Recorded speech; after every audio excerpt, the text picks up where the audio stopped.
Episode 252. Let's get this thing rolling. Let's do it.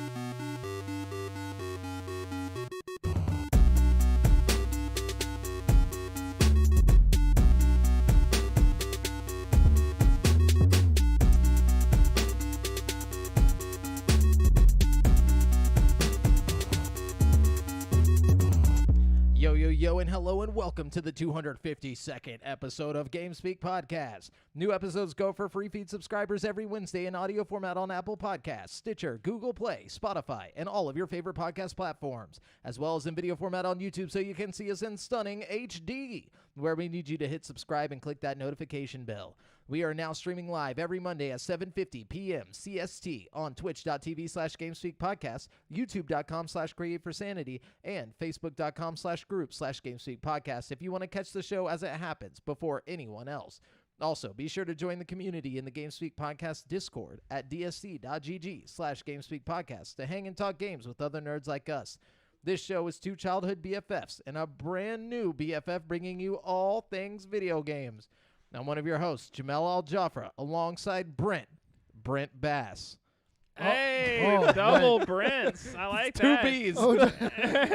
I've never used Brent. So is it Brent Bass or Brent Pause? It's like Mario. Yeah, Mario. You know? Luigi Mario. And speaking of double names, we've got Devin Mayer. I was gonna do something crazy. What a cop out. You know, look, guys. You could have at least. Like, what's up, Benjamin? We're Mr. doing the best we Benjamin can. Dressler. Yo. Wow. But yeah, no. Next time, Devin is gonna be Devin Donkulus. I don't know what. Devin Devondre It's harder Mayer? with Devin's name, right? You can throw in a tag. Devin Doorknob Mayer. What the fuck? Devin Doorstop Mayer. We could do this all day, dude. Doorange. No, They can't just all be door-related things. No, Hold it's up. Why? D. I don't know. okay. I guess good point. Why? Why Devin not? the Dragon Mayer. You know, like he's got some stuff. He's got some Devin. Look, you just have a knack for this, Jamel. Can we just You're just stop? extremely talented. At coming up with shitty names. Look, okay, we all have to have a skill. Debonair. Yeah. Devin. Okay. Debonair There's Devon. lots of D's. Look, guys, Lots of D's. that's Brent. just not my Donkey. No, I'm just kidding. skill. I wasn't gonna say that. But all right, let's What's up, guys? yeah, what's been going on? It's It's been been- 2 weeks. It Yeah, has. How's we had to y'all's take a Lovers week off, Day? yeah, for love. For love. There wasn't no love happening. Oh wait, y'all are in very committed relationships. Yeah, So we how had was y'all's Valentine's we had Day? the love going on. Yeah. Devin, Ah, it was you're good. love too. Yeah. I should have got you a Valentine's Day You're our card. Valentine, Devin. Oh, Yeah. y'all are too sweet. Yeah, just like in elementary school when you bring you would have to bring cards to the whole class. For everyone. Yeah. Yeah, we should have did that. But We should have did that. But we didn't. but we did. Sucks to suck, Devin. But So, do anything special for y'all's ladies?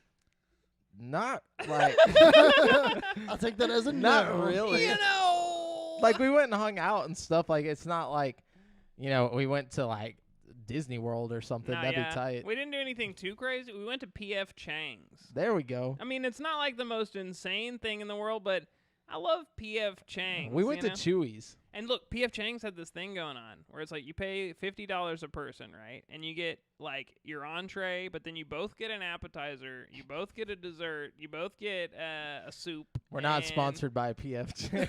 You both get a wine. You know what I mean? And the wine Oh. was itself was like $15, so it's like you're automatically. Oh, It fancy. was You're it was in it. definitely worth it. You know what I mean? That's what I like to hear, dude. Was it strawberry wine? Or No. I'm not in it anymore. So Well, while y'all were Yeah. spending your day with your lovers, I was in Florida, actually, getting shit-faced.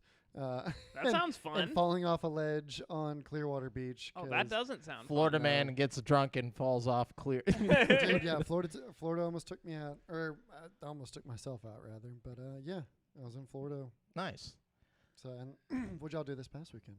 So this week I got in some anime, and then So first off, there's a lot to talk about here. Yeah. Watch Steins Gate, and then watch like the OAV or whatever and All the right. movie. All right, Yeah. let's take a little pause here. Yeah. What'd you think about Steins Gate? Like, It was amazing. Like, okay, so really good show, right? Yeah, it's really like, well thought out.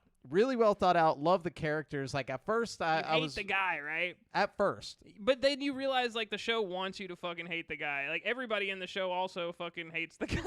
But I don't hate him after like the first episode. Like after the first episode, I was like, oh, he's really charming. Like he's just like a charming like weirdo. Like he's just a He kind of annoyed me throughout most of the show, but I feel like that was kind of what they were going for. Like, I feel like they were kind of trying to make him a little bit annoying. Like, because that's like, you know. And we're talking about what's his name? Ocarine. Ocarine is what the chick called him, but he's like ho. I can't remember. Yeah, I can't remember how he says it. It's like a weird way of saying it. He'd always be like, my name is, and then he'd like say it in the and ho-ho-ween or something like that. But yeah, he's actually like.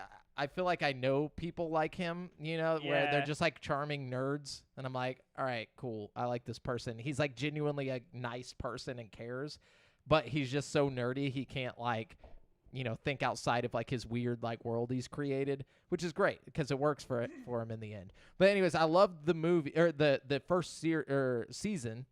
And then I like looked up what order I should watch it. And it was like, okay, well, you can watch Steins Gate Zero, which is like a spin-off. I heard it's like has like a different ending or something. Like it starts out kind of the same, and then it's like a different timeline or something. It starts with episode 23 of the first season, which is 2 episodes before the last episode of the first season, but it's an alternate version of it. You know how like whenever he goes in episode 23, he saves what's her name? Like he goes back in time. I'm not gonna say names or anything and ruin it. In this version of it, he doesn't save her. And then so it goes from there and does this whole other world line and then leads all the way back to episode 24 and 25, where like episode 24 and 25 of the first season are the canon ending. So so he like goes back in time and undoes everything he does in Steins Gate Zero? Basically. So technically it could have happened. We just wouldn't know because it's a timeline that we weren't exposed to in the first. It's just traveling can get very tricky. Yeah, but when you watch it, it all makes sense. It does such a good job of explaining everything. There's like a lot of like mundane shit that happens in the first like 5 or 6 episodes that it like comes full circle and you're like, whoa. Like it's just like, I don't know. It's a really smart show. You know what I mean? Smart, lovable characters. What up, dude? What up, Super Beaner? I feel racist saying that. Yeah, yeah, you know. We better watch out because Twitch just. Hey, I'm somewhat. No, let's just trying out the new Xbox and watching y'all. Hey, I appreciate that, man. I appreciate that you have a new Xbox and you're watching us. You know. I love that. Okay, who? Let's see. With Eric Clark. There's Benjamin. Oh, okay. He just says Eric Clark. LOL, nah. But I also watched the Texas Chainsaw Massacre. Oh, I watched that too. How did you feel about that? I heard not so good reviews. So I saw a lot of like not so good reviews, but I enjoyed it a lot. I thought it was fun. It was a short movie. It was like fast paced. It was like. I mean, it's just kind of like a basic slasher, but like, you know, I liked it just as much as any of the Texas Chainsaw Massacre movies. You know what I mean? I feel like it was just as good as any of the other ones. Yeah, for sure. I feel like they did the same kind of thing that like Halloween Kills did and Scream did, where it's like they got like a survivor from the old show and they like brought him back. You know, it's like it was that kind of vibe. Like every modern horror movie that's like a reboot has to do the exact same formula, and it did that. You know? Yeah. But it was still enjoyable. I thought some of the kills were really creative. That's what I heard that there was some good gore and some interesting I like how at first you're like, oh, they're going to get really political with this. Oh, yeah, in your face, PC bullshit, and then it's like, it kind of subverts your expectations, you know what I mean? Like, but I think for good reason, it was kind of saying like, yeah, right now we're kind of like, you have like this, this side and this side, but whenever you have like this third party that comes in and just starts murdering both of you, you just kind of come together. Yeah, you don't even care anymore. All that stuff seems like so distant because there's a dude with a chainsaw that he pulled out of a fucking wall. Like he's fucking John Wick. And dude, he fucking did blocks John Wick, bullets bro, with his chainsaw. Like whenever that dude was like shooting, or no, the chick was shooting, and he just like blocks shotgun shell. Like I'm talking like that shit was great. I like how he was throwing the chainsaw a lot, like and like the fucking hammer. He threw the hammer. Fucking I don't know. Oh yeah, I did see that the house and gas station from Chainsaw Massacre have been turned into diners, but That's fun. you know that film, that movie was actually filmed in Bulgaria. Really? Yeah. That's hilarious. It's not even in Texas. Like, Well, no. So the original Texas Chainsaw Massacre, it was they got the idea from an actual event called, like, there was an actual Texas Chainsaw Massacre. Well, yeah, No, it's based on like Ed Gaines or some shit. Ed Like, Gein, yeah, and but he's talking about that house in Kingsland. no, I was just saying like this movie specifically was was it? filmed in Bulgaria, What the Yeah. fuck? but it's supposed to be in Texas, and you can tell right away. Like, no gas station looks like that in No. Texas. No, people don't. it was like a fever dream of Texas Was because it they had like Europe's it view was like of a Texas? kind of it was like a town square, you know, like your typical Huntsville looking town square, but like as if you were dreaming it. Like Yeah. I don't know, it was weird. It's like, yeah, definitely like a made up version of a town square. It was like for a sure. town square, but people were like living in houses on the town square. You know what I mean? Like it didn't make any sense like geographically. You know what I mean? But it was a lot of fun. Like it was just a fun movie. It was fun, Like if you yeah. go into it just expecting like a fun horror movie, then you Yeah. won't be disappointed. I think. And it had the chick from that movie 8th Grade, like was the main chick. You know, I don't think I've seen that movie. it was like Bo Burnham's movie that came out like a while back. It was actually good, but she was like a little kid in that movie, so it's funny to see her just like in Texas Chainsaw Massacre dealing with all that. I like how they ended it too. I won't spoil the ending, but I thought the ending was fun. Oh yeah, there's so many memes. So I actually watched a new show, and it's another great It's I guess it's considered a cartoon. It's not an anime, but from Amazon. Did y'all ever watch Invincible? Yeah. Did you So- just watch Invincible? No. Okay. So I think I want to say I saw something that some of the same people who worked on Invincible did this show. It's Vox Machina. Oh no. Oh, I heard that's good. I haven't It seen is that. fantastic. It's on Amazon Prime. I think it's an American cartoon. Have you technically. guys seen they're doing a cartoon version of The Boys pretty soon? Yes, That should yes, be yes. pretty good. I feel Yeah. like. Well, this show is just as brutal and good as Invincible. oh, Like, cool. except it's like it's I almost don't like really- a D&D like story kind of is kind of what it's compared to. I'm like cool with it being brutal or not brutal. You know what I mean? But That's Finley. What? oh, what up, Brad?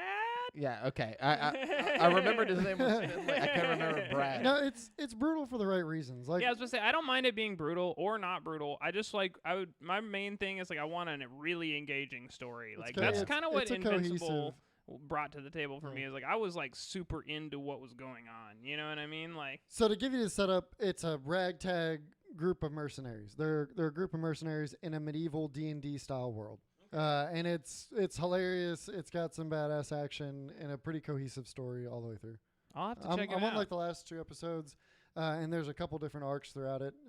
Definitely check it out. It's worth it. Did you say high fantasy? I'm out. No, I'm just kidding. No, but anyways, and then finally, I watched the Cuphead TV show just so I could talk about it, just to see what it was. Was it good? I watched a couple episodes of that as well. It's very kid friendly. Like Yeah. it's literally like a kid show. I don't know how to explain it other than that. Like I feel like kids would enjoy it. It's That's kind of some- weird because there's so many like mature themes in the game. You know what Yeah. I mean? Like I'm not saying the game itself is like a mature game by any stretch of No. the imagination, but there's like a lot of like devil shit. You know what I mean? Like I don't know. Which there is devil shit going on. It was okay. The Like, animation is fantastic. the I will animation is say fantastic. that. They yeah. should, in my opinion, they shouldn't have given Cuphead and Mugman voices. Like, I feel like they should have stayed silent protagonists and then just kind of dealt with like the world. Like, That would have been that actually been really good because a lot of them talking is just doesn't even. it ruins to their happen. character because Yeah. they talk like old school, like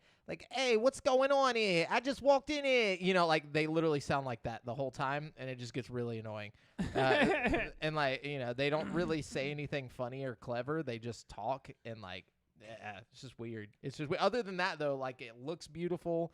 It makes a good kid show. Yeah, for sure. makes a good kid show. Did you guys see the trailer for Nope?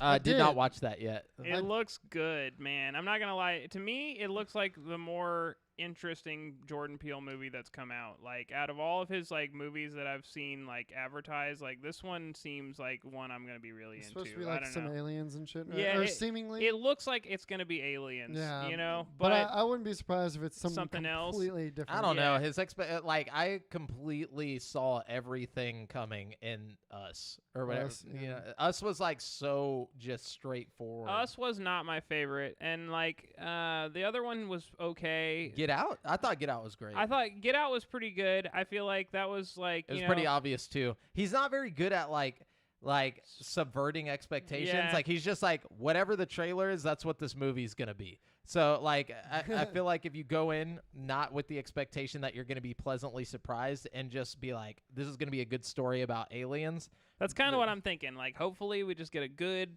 solid alien movie like Signs or something. You know what I mean? Like, I think that's what we're looking at here. You know. Definitely. But I don't know. I'm excited about it. But yeah, I've also been watching Hunter x Hunter.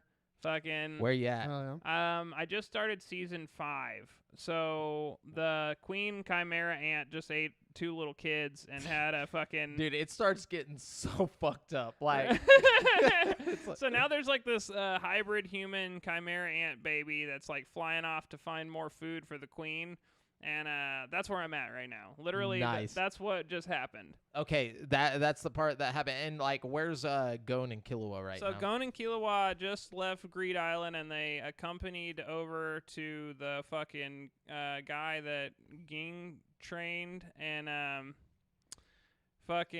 Gene. Sorry. Some people call him Gene. Yeah, because the G at the end throws me off. The Jing. Gene. Yeah, It's just Gene.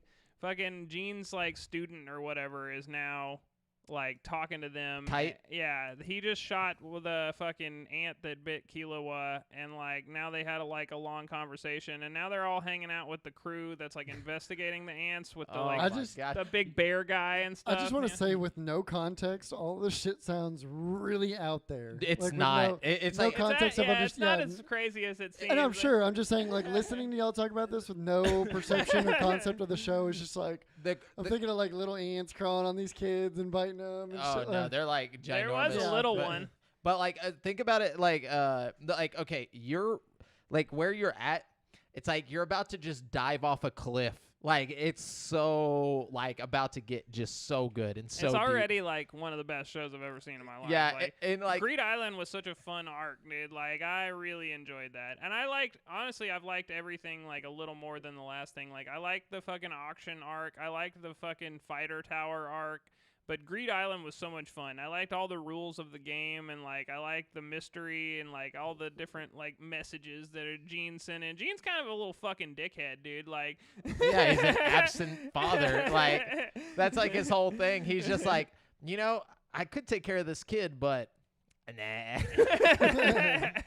He's like, I got stuff to do. My sister or whatever can take care of him. So you know, it is what it is. But Yeah. like, it adds to the story. Just wait, dude. There's a whole, everything gets somewhat wrapped up, but like because it's not done, it's like there's gonna be a hole in your heart for a long time. But maybe because you're finishing it this late, like maybe he's right around the corner from being like, I'm back. You know, like that would be ideal. yeah, we'll see. But Then. if not, I'll probably just read the comic books or something if Yeah. that exists. Yeah. Well, we'll talk about that later whenever you finish the show. But anyways, Did y'all do anything interesting this weekend? I didn't do anything interesting this weekend, but I'm going to Mardi Gras this week, so that should be Hell yeah. fun. We're Be gonna go careful, to. then. I hear it gets pretty wild out there. Yeah, definitely. Whoa. Pretty wild. Pretty wild. I got to ride on my first airboat this weekend and went fishing. And Oh, that's fun. What? Yeah, like a one with the fans on the yeah, back. the giant fan in the Nice. back. Did you catch Not any like the fish? big, like it's like a boat with just a giant. We caught one. It was a rough day of fishing, but You think right the on the big boat fan was would dope. scare all the fish That's away? Well, no, probably you what get- happened. no. That is not what happened. You get to the spot and then you go. You can go Okay. down, go around. But yeah, you don't have to use the giant 500 horsepower fan to get everywhere. No, we were going over like 4 inches of water and shit. And then we even went over a sandbar and stuff. And I was Oh, just that's like, cool.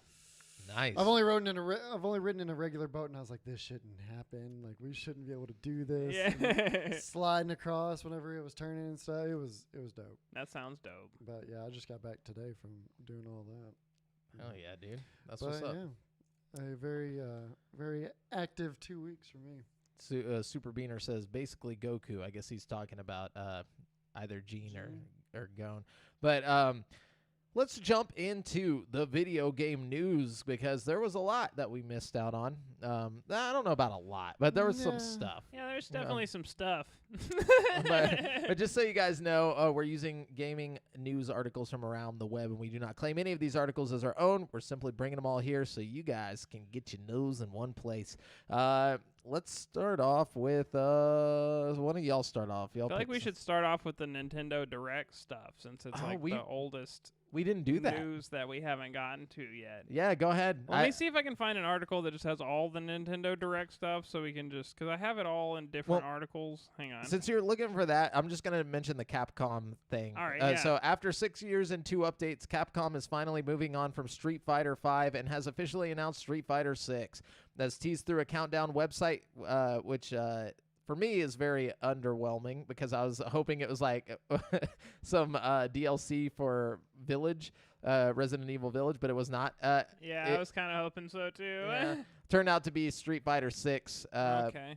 So following their Pro Tour fighting game exhibition. But anyway. That would make sense to announce that there. The short teaser revealed a beefed up Ryu as he faces Luke, the 45th and final character for Street Fighter V, who was teased to be in the sequel. The announcement for Street Fighter 6 also coincided with the 35th anniversary of the franchise. Capcom also announced the Capcom Fighting Collection, an anthology of 10 classic titles, including the full Darkstalker series. The Capcom Fighting Collection will be released on June 24th, 2022 for PS4, Nintendo Switch, Steam, and Xbox One. That's just for that fighting collection. But the next game in Capcom's marquee fighting game series will follow one of the most turbulent... whatever. Okay, the point is, the 6 is coming. And, like, they changed the whole style of, like, the logo and stuff. It looks very esports. Like, you can tell they're trying to focus on esports now. Like, they want it to be a thing. Or at least that's what I noticed. But I feel like if any fighting game should be an esport, it should be UFC 4 because it's so technical. Like, there's, like, I don't know, man. I think Street Fighter is pretty technical. Not in the same way, but, like, technical on its own. Like, vibe. But, like, I think Street Fighter is, like, the top, like, Evo, like, fighting game of all time. Like, for like, esports and stuff. Yeah. They make a lot of money. A bunch of like straight nerd athletes are in there just like killing it, dude. I don't know why. I don't know why that game specifically. I'd go Soul Calibur. I like Soul Calibur. Yeah, I mean, if I just had to pick a game, it would be like Dead or Alive or something. Yeah. But I just feel like it's so dynamic, the combat in UFC 4. But I feel like not enough people are into UFC to where it would be like it could take off. But like as far as just like a straight like technical fighter, because like there's elements in the UFC game that make it different, like the ability to go left and right, and like the ability, like when you're going away from your opponent, they do less damage to you, and if you're pushing forward towards your opponent, you do more damage to them. There's like super dynamic little like minutia things in the UFC game that would be really competitive. Anyways, I'm just surprised there's not more of a competitive architecture with that. You should start like a Joe Rogan fighting podcast, but it's only about the game, like not like real life fighting. That would be the most boring podcast ever. All right, here we go. Every game announcement and update from the February 2022 Nintendo Direct. So we got Fire Emblem Warriors 3 Hopes, which is basically like, one of those Samurai War. What is that game? What are called? they? Dynasty Warriors. Dynasty Yeah, Warriors. it's like Dynasty Warriors Fire Emblem. A Muso game. Usually, I'm not a big fan of these, but I did enjoy the Persona one they did recently. So I'm not entirely writing it off. I feel like if it's got the right coat of paint, I can enjoy it. They announced that's coming the 24th of June. We got Advanced Wars 1 and 2 Reboot Camp got a release date of April 8th and another trailer. So, I'm glad that's coming pretty soon. That's one I want to play. A lot of people are really into that one, I had it, but I was too young and dumb to understand like what how it to is, play. yeah. Like whenever it initially came out. So maybe I've gotten like a tiny bit smarter and I'll be able to do something. Nah. Then we got No Man's Sky coming this summer to the Switch, which is, No Man's Sky. That's pretty cool. That's a horrible idea. I have a feeling that's not going to work out too hot, but we'll see. I don't think it'll look too good. Bro, if they can get No Man's Sky running on the PSVR, they can get it running on the Switch. You know what I'm saying? True. Okay, so then we got Mario Strikers Battle League. This is what I'm excited about. This is coming on the 10th of June, 2022. We called this. We spoke this into existence. Yeah, we didn't even call it. We just wished that it was a real thing. We weren't like, this is coming. We were like, this is a game that needs to come back. And then they brought it back. That shit's going to be really tight, dude. I don't give a shit what anybody says. Fuck FIFA, Mario Strikers, all day. Fuck FIFA. Then we got Splatoon 3, Salmon Run Next Wave Co-op Mode, whatever the fuck that means. That's coming summer 2022. So there you go. We got Front Mission First Remake and Front Mission 2 Remake this summer. I don't know what that is either, but maybe somebody does, and maybe they're excited about it. Good for them. And then we got Disney Speedstorm coming this summer, which is just like all the other kart racers, but with Disney. Hell so yeah. you got Jack Sparrow and Mickey Mouse duking it out. You know what I mean? That's what I like to hear. Then we got Star Wars The Force Unleashed coming to the Switch on the 20th of April, 2022. Wow, I can't wait to play that 10-year-old game. Not only is it a 10-year-old game, but they're porting over the Wii version of it instead of the fucking Xbox 360 version or something. You mean the Ultimate Edition, bro? So the Wii version had like motion control, yeah, and it was really bad. It was really bad. It was so ugly too. Bad. It was so ugly.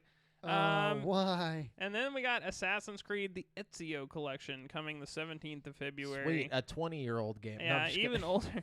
Then we got SD Gundam Battle Alliance coming at some point this year. We got Chrono Cross: The Radical Dreamers Edition coming the 7th of April, 2022. So is this like a remaster, or what is this? Like, I haven't seen the trailer or anything. It is from a remaster, but it does not look too great. Does it not? Like, here, hang on. Let me put the trailer on real quick. I'll turn the volume down so we don't get sued. Brent's just gonna give me a little bit of a visual here, so I can speak my words on it. It basically looks like the normal game, but like with sharper upscaling and stuff. Like, oh yeah, it looks like a PS1 game. It really does. Okay, sure, Switch. I guess do your thing. It looks like Chrono Trigger. Like, yeah, it looks like the art style from Chrono Trigger. It's Chrono Cross. Yeah, so yeah. It's not even a sequel or anything. The actual, yeah. Anyways, so there you go. Then we got Kirby and the Forgotten Land. This is what I'm waiting for. This has a new release date, 25th March 2022, and we've got a view of Kirby's new Mouthful mode, where he like sucks whole cars and like rides them. Like he puts the entire vehicle in his mouth. I see you showing me that is the first like glimpse I've had of that, but a lot of people were already like making memes out of this and calling it Carby. And, like, I was like, ha, that's funny. Then we got MLB The Show 22 coming the 5th of April, 2022. Sweet.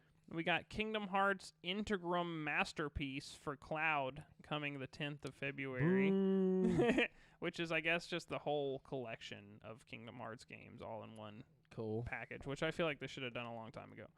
Then we got Kelowna Fantasy Reverie Series, which I have no fucking idea. Don't even ask me. That sounds horrible, yeah. Then we got Portal, the Companion Collection, coming at some point this year, which is both Portal games bundled into one. Oh, nice. Yeah. That'd be fun to have on the go. Yeah, totally. And, like, multiplayer, like, that's a fun one to just be able to split and play with, like, 2 Joy-Cons, you know? You got if it has that option. You might have to have 4. Yeah, maybe. But it does have the multiplayer for sure. Nice. So that's pretty cool. And then we got Live Alive. Live Alive, I think. Alive. It's coming the 22nd of July. Nice.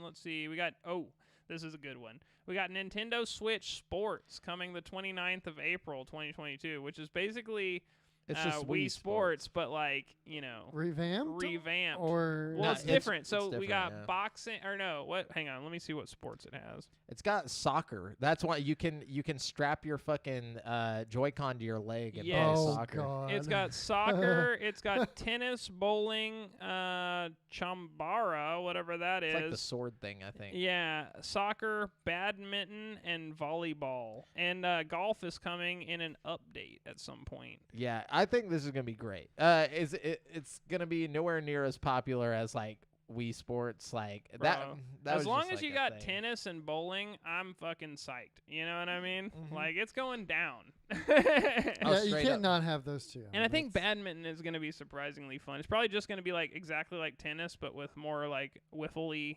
effects, you know? I think volleyball is gonna be tight. Oh, yeah. The Oh. volleyball one actually does look really cool. Now they've added like not arm, but like arms to the Mii. Like they're bringing back the Mii characters for this game. Oh, but they gave him a. but they don't look like Mii's anymore. They look like actual like drawn out characters and shit. So it'll be Metaverse interesting. Mii's, just Yeah, like- basically. But- Okay, then we got Taiko no Tatsujin Rhythm Festival. That's coming this year. That's probably some kind of rhythm game. It's a very popular drum game. Like in Japan, okay. it's super popular. Do you have a drum that goes with it? Or You can, but you're just using your Joy-Cons basically okay. to play the drums like on beat and stuff. We got Triangle Strategy got a release date of March 4th, and there's more to the demo, and your progress will transfer to the first game. So if you're interested, check out the demo on that. I am not at all for whatever reason. Then we got Cuphead, The Delicious Last Course, got a June 30th release date Nice. and a new little trailer. Metroid Dread got a free update available now. Not entirely sure what that entails. I don't know how I missed that. Earthbound and Earthbound Beginnings are now on Nintendo Switch Online, which is pretty freaking cool. Yeah, I might actually play that. Right? Same here. I might actually sign up for Nintendo Switch Online again just to play that. Like, that's exciting to me.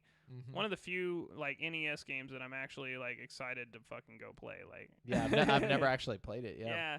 Then we got Zombie Army 4 Dead War coming the 26th of April. We got Getsu Fumaden Undying Moon. It's out now. Demon Slayer Kimetsu New. I'm not even going to try. The 10th of June, 2022. And Lego Brawls, June 2022. Is that like Smash Bros? It but with looks like Lego? it's an arcade. It says Apple Arcade game Lego Brawl, so it's an Apple Arcade. It's probably some kind of fighter. It might be kind of fun though. 2 Point Campus coming 17th of May, and let's see, Mario Kart 8 Deluxe DLC Booster Course Pass. They're adding like 48 fucking maps in Mario Kart. redesigned, or like not redesigned, but like remastered versions of old tracks, like all the way back to the NES Yeah. or SNES. I apologize. Some of them are straight nostalgia city, like the DS ones and stuff. Mhm. Like I'm like, whoa! Like gonna the be one where you're tight. going through the mall, that looks pretty cool. Now that's coming to like the little extra bonus pass or whatever Yeah. thing on the If Switch you're paying Online, for the Nintendo 64 games already, then you'll just get these for free, which is Yeah. pretty cool. drawn out over the year. And then probably the biggest announcement for a lot of people was Xenoblade Chronicles 3. I know that there are some serious Xenoblade Chronicles fans out there that are like really hyped about this. So yeah, pretty decent,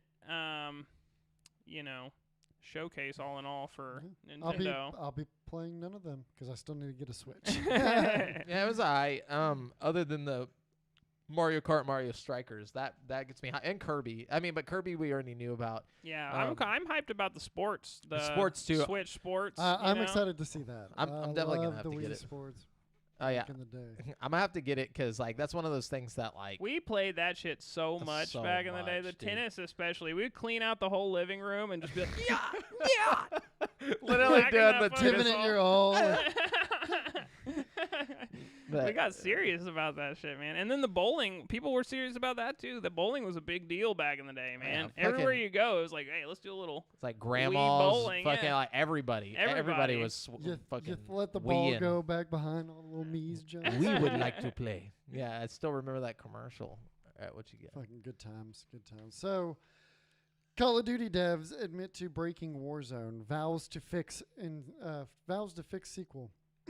So Matt Kim over at IGN. Activision confirmed that we've known for a while now Infinity Ward is developing a sequel to Modern Warfare as well as a new Warzone experience.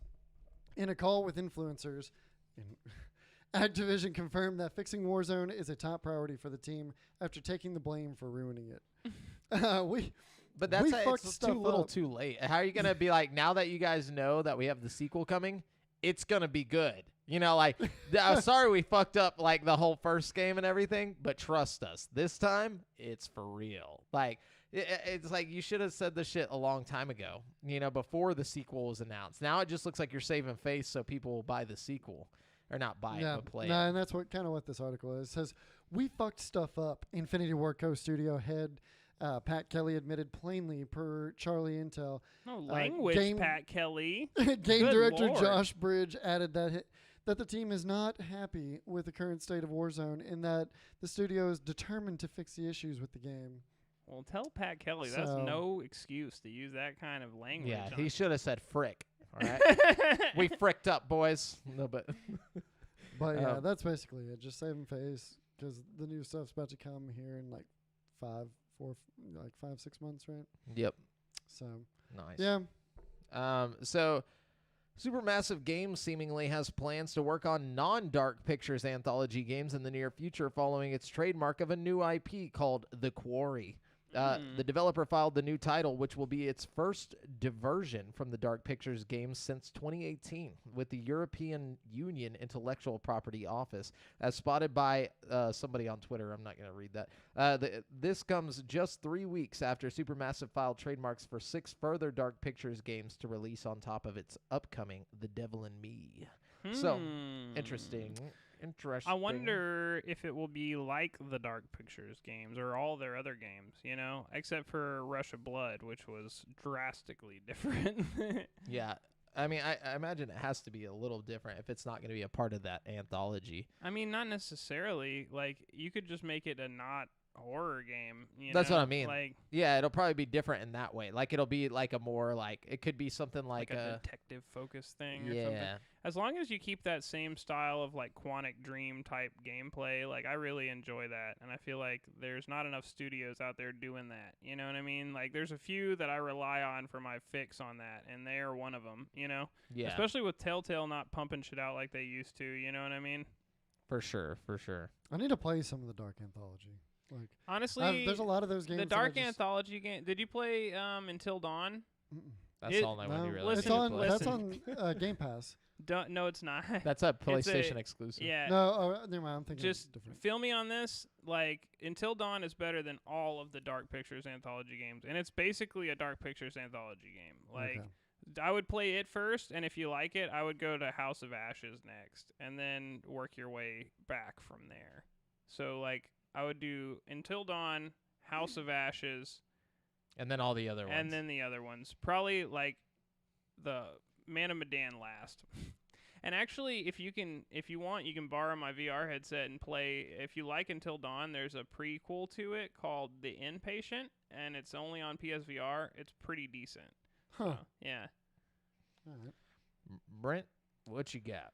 All right, let's see what we got here. Sony's Uncharted movie opened this weekend, and it did very big business at the box office, becoming the 4th biggest opening of all time for a video game movie. Oh, I thought you were going to say of all time. Like, why?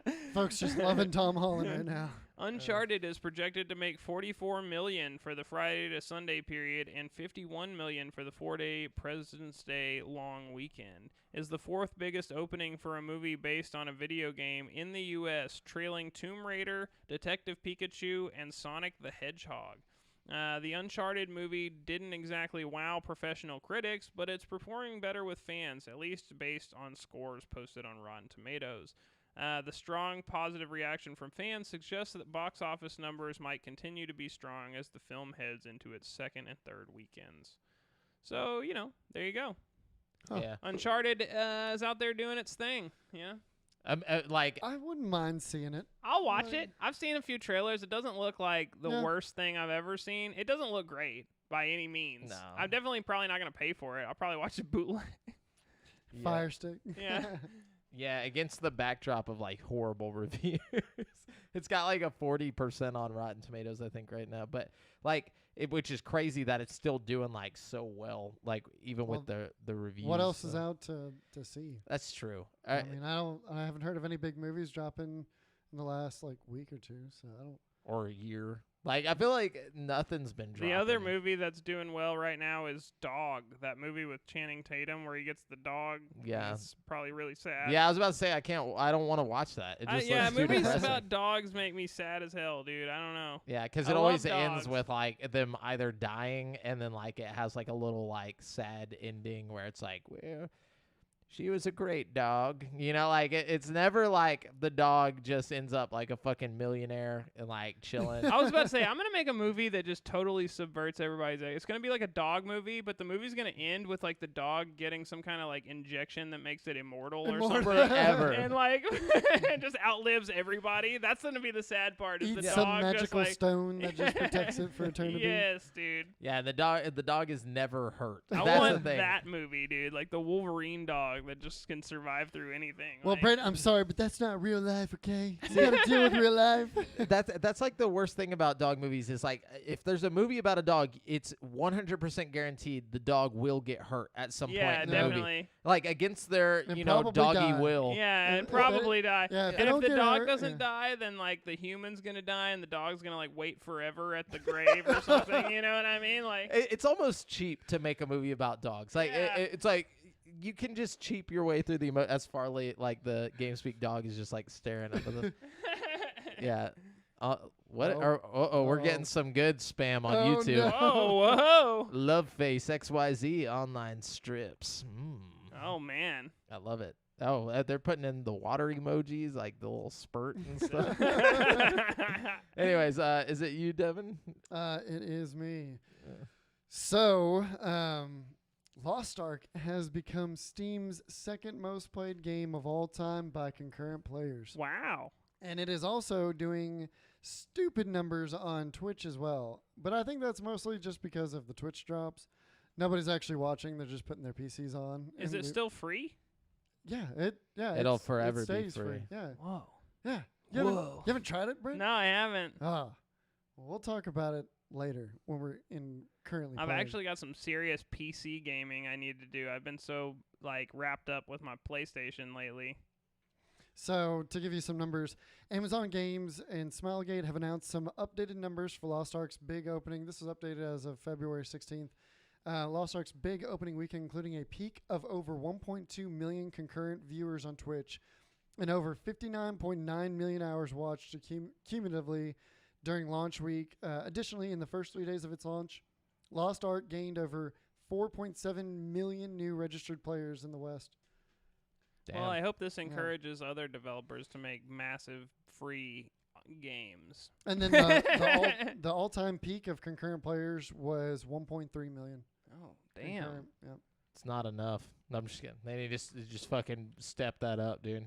If you have a PC that can half-ass play video games, give Lost Ark a try. Anybody can play. Yeah, like it's literally made in fucking Unreal 3. It's not a hard thing to play. But Like, it still looks good. it looks though. good, yeah. For being able to run on lesser graphics cards, it still looks good. It's a very massive game, and if you want a time sync, there you go. Oh yeah. But Let's see here. We got some more info about Starfield coming out. I feel like they're just kind of dropping shit here and there. Right. Yeah, apparently the lead artist Istvan Peli has revealed that the overall aesthetic of Bethesda's upcoming space RPG is quote-unquote NASA punk. I love that term. Yeah. Peli and lead animator Rick Vissens spoke to Xbox Wire and discussed how this term really took on a life of its own and helped shape what Starfield is today. Quote, early on in this project, when we were trying to establish the overall aesthetic of this game, we sort of coined the term NASA punk to describe a sci-fi universe that's a little more grounded and relatable, says Pelly. We wanted a very realistic take. You can draw a line from current day space technology and extrapolate from there into the future, so it's believable and relatable. So basically what I find interesting about this is that it's not going the Fallout 3 way, or not Fallout 3, but Fallout in general, where it's going to be like way over the top. This probably and stuff. wouldn't happen. Like, yeah, they're trying to take a more like real That's approach. one of the on it. things It was I've like always liked advanced. about Mass Effect was like the backstory they built into the world was super believable. Like how they found the Prothean ruins on Mars and it opened up the mass relays and they discovered space travel and the intergalactic. It's like it was all just like a really like, okay, this could happen. That's realistic. You know, I could see this 100 years down the line if these advancements were made. You know what I mean? Yeah. I definitely like that whole having a sense of like grounded reality. I'm actually really hyped for fucking Starfield because like lately space has been one of my like main interests with like the James Webb Space Telescope. Oh, same and dude. Shit like that. I got the little I got the website saved where I'm like watching where it's at and hell shit. yeah, like, dude. It's fucking interesting. I'm so glad it made it to L2. I'm about to say, didn't it get to where it's going to start collecting light? They're already like 6 programming pictures, the fucking like mirrors and shit right now. They're like, it's on the way, dude. Yeah, this summer we should have like our first like real look at like what it can do. Dude, I'm really excited.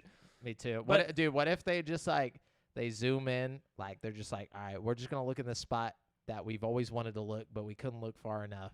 And they just like look over. They don't even have to use the infrared just because. Person who was tagged in this and has no idea what's going on.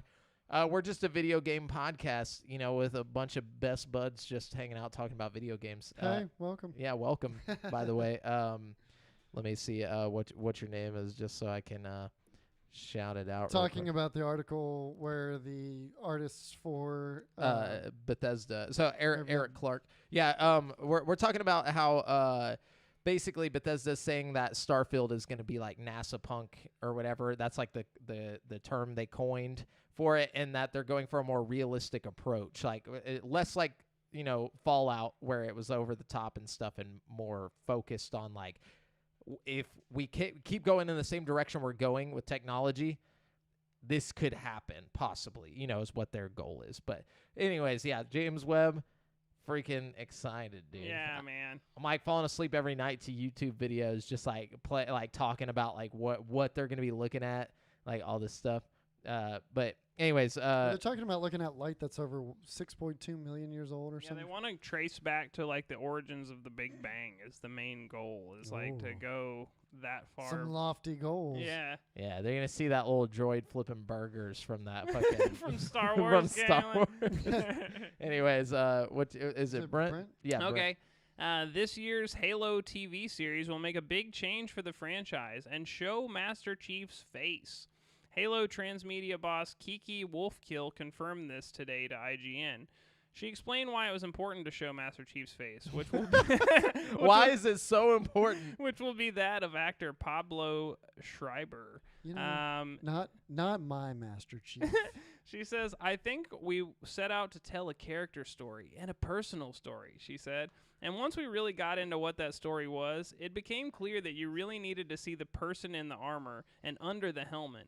Wolfkill made it very clear, you will see his face. Wolfkill went on to say that she understands and respects those who do not want to see Master Chief's face, but it was important for the story to finally reveal his face. Oh, what the fuck ever. This is such a bullshit cash grab attempt to drum up some like, talk about it. I agree 100%. I think it would be kind of dumb to have the whole show just be like The Mandalorian and like you fucking, like, I don't know, man. I think it would be more humanizing to have a fucking real character that like is John. You know what I mean? Not just fucking some dude in a Super fucking... Like, we got two people in the comments. So we got Eric. He's saying he's a badass, so his face isn't important. Yeah. And then Super Beaner says, boo, no, don't show us his face. Well, okay, see, my whole thing is that with the TV show, they're saying it's a whole different timeline. Like, it has nothing to do with the canon in the games. Like it's its own canon. own So sure, sword. show what he looks like, because he's not even going to look like that in the games. Hopefully they're not like, well, we showed him in the TV show, so now we're going to show him in the game. Like I say we keep him hidden, and then the game, he's like always, we don't need to see his face. It's his voice. His voice is his face. And that's the thing about the show, is that he doesn't sound the same. So it doesn't matter to me. It's not like it's him. You know what I'm as saying? I said, not my. I think he not my sounds chief. fine. Not my chief, dude. And I think this is going to be great. I think you guys are just some haters. I think everybody, honestly. I personally, I wholeheartedly think that this is just a shitty publicity stunt to get people Get people to talking. watch it. Yeah, Yeah. get people talking Hey. about it, and they think it's going to draw numbers. Make but Master Chief great again. Honestly, I'm kind of going to be mad if it's just like a big reveal at the end of the season. Like, I hope it's just like him, like, I hope he regularly takes his helmet off throughout the show, and like he's constantly like Just a normal getting it. dude. Yeah, well, not just a normal dude, but like in the scenes where he's having like, some downtime. where he's like chilling in his fucking room or something. I don't want to see him in his fucking like armor. That doesn't make any sense. You know, like what is he just like hop out of the shower and just jump into his goddamn Spartan armor? He like, doesn't shower, dude. His suit is his suit self-cleaning. is self-cleaning. Like, okay, well, and he pisses into the ether. Like it just like he pisses and it like goes out his suit and stuff. Like, Or he just constantly has a catheter in. or yeah, he's got a catheter. Which should- Like, look, I'm Really sure uncomfortable to fight in. he's got I to don't chill know. at some point. You know what I mean? Like, No, there's no downtime when you're saving the universe. yeah, when you're the chief, dude. Like maybe if he What? was like minor, like maybe if he was less than we're the also chief. probably gonna see him like growing up and stuff. You know, like he hasn't always just been like the chief. You know what I mean? Well, he was a Spartan. I mean, like Yeah. he was raised in a facility like to so be. we'll definitely see all the Spartan kids and shit. I mean, like, yeah. like Master my thing Chief will is still like. have his helmet. They just have like a black bar over his eyes, like. We don't want to know. Yeah. What up, Joe? Yeah, How's what's it up, going? Joe? I ain't seen you in like 2 weeks. But yeah, so Drive By Joe, what are your thoughts on Master Chief showing his face in the TV show? Or do you even care? I know you're a Sony pony, so might not care. But like I think honestly, like for real though, like I don't give a fuck. Like I have a feeling the show is gonna be whack. All right, and I've said this from the get-go. I hope I'm wrong, but there's a fucking Toyota in the background of like one of the No, scenes. not a already. Toyota. A Tahoe. Oh, it was a Tahoe. That's what it was. It was a Like, fucking Tahoe. There's Bro. just a random Tahoe like in 2060 something like on a random planet. Like it's just weird, dude. Game Like- of Thrones, like the most successful show of all time, left a fucking Starbucks cup in their fucking shot at the I end think of that's their. a little harder or a little easier to miss than a whole car. a whole Tahoe like just chilling in the background. Like it purposefully is there. Yeah, I think Which it's is the actually part of the problem. set. Like is that they wrote this Tahoe in. Are they on Earth? I mean, Drive By Joe says, "Of course I care. We own Halo now." No, you do. You own the creators of Halo, but the My thing IP is, belongs like- to That's us. it. Yeah. the that's- only instance in Halo where you're actually on Earth in the games is Halo 2, right? And Yeah. Halo 2, like, There's or no no Tahoes. Was it Halo 3? No, it was Halo 2. Halo 2, the scene where you're like fighting on Earth, there's all kinds of like earthy shit. There's like cars and stuff everywhere. Sure. Yeah, but they all look like Cybertrucks. Okay. I'm just saying it's not like out of the realm of possibility that there's like a car on the fucking street on Earth. You know No, what I but mean? this wasn't on Earth. In the Master Chief or in the show, they're like on a different planet. And the fucking like the elite and all those people come out. They're just and they're all fighting, you know. And in the background, there's just a fucking Tahoe. There's just a Tahoe. I'm sure that was an accident. Surely they didn't just leave a fucking Tahoe in the scene. Then why is it to all covered in promote sand to Tahoe. look all like Tahoe-y? Like Maybe they drove it out there in the Tahoe-y. middle of they're in the fucking desert shooting this scene. Like I'm sure it's like the director's car or something. the director's car. I like that. I like Look, that. I'm And just ODST. saying, man, it's They should gonna have be dope. Dude. They This should have ga- went with an ODST the storyline. I think so. Fuck that. I want to hear about John. I want to hear about Master Chief. I don't give a shit about ODST. I don't give a shit about fucking Reach. I don't give like I care about fucking Spartan 117, and I feel like this is gonna be a good show. I really do. I don't care. I've been wrong about several things recently. Fucking Dying Light 2 is a prime example. Hey, But- I enjoyed that game, but it's like almost like we're not meant to agree. Like I feel like even whenever things align, besides like like certain anime and stuff, but like it's like every time we talk about a game, or maybe we just have different opinions. It's weird. Wow, it's But- almost but- like we're different It's like people. we're different people, bro. But like me and Brett just like polar opposites on shit. Like whenever he's just so positive about these ideas, and he's probably gonna be right too. Watch, it's gonna do really well. Look, And I I'm just just think over- Halo specifically looks like it's filmed well. Like, as far as just, like, the cinematography, yes, they fucking left a Tahoe in there on accident. But, like, it looks I like it's think it was shot really purpose. well, you know what I mean? Yeah, and now if it was on accident, then sure. But to me, it looks like it was purposefully put there. Maybe it is. And that is really dumb if it's true, because it doesn't make any sense. Yeah. But Because then it makes me question what the writing's gonna be like for the rest of the show. like if all I got to worry about is like a subliminally advertised Tahoe that I would have never noticed in the Yeah, first sure, place, sure. you know what I mean? Then I think we're in good shape. You know what I mean? Appreciate that, Super Beaner. Yeah, we do keep the good dynamic here. Is it yin and yang? I think so. Yeah. I want to say the yin. I want to and say yang. yin and yang, but that's the It's the yin yin yang and the yang. twins, you know? That's what I was thinking. The yin and the yang, you know. Jesus Okay. Anyways, I think it's me at this point, right? No, it is. Is it me. you? Yes. Okay, go ahead. So we got off on a long tangent on the Tahoe. So I'm gonna group these two together because it's about the same thing. So No Man's Sky is continuously getting updates Yes. and is getting a complete combat overhaul for anyone that's still playing that. And then There was combat? No, I'm just kidding. it's There's a little rough, game? but they're overhauling it to be better. And then Sean Murray came out and says that even after all this shit tons of updates and whatnot, that they are still far from being finished with it, and have lots more big plans to come for No Man's. So I feel like he could, like, you know, he could just wash his hands of this if he wanted to and just start making money doing something else. You know what I mean? Like, he's righting his wrong. I feel like he's righted it. It's right. I don't know. I'm not complaining because He's writ his It's- raw. me and my It's brother writ. picked it back up, and we've been playing a little bit, and it's pretty great. Yeah. Yeah, I think he's done enough. I'm just saying, like, he Let could the man he sleep. could stop now if he wanted to, and I don't think anybody would blame him. You know what I mean? No, Yeah, he still owes keep us. working. I respect him for doing No, that. I respect the you know? fuck out of him and him and his team for really delivering what they said they were going to, Dude, yeah. and some. Like, They and, had to do that. Like, just gotta they've keep really going. gone the extra mile to turn No Man's Sky around. I Like, mean, obviously it's working out because they got to be getting funding from somewhere. So people Yeah. are buying copies and whatnot. and they're about to be on Switch, so that's a whole nother Market. Yes. wave of money that's going to come as soon as they drop. Okay, so this is some interesting news. The PlayStation versions of upcoming horror game Martha is Dead have been modified to remove certain elements despite the original version launching as normal on Xbox and PC.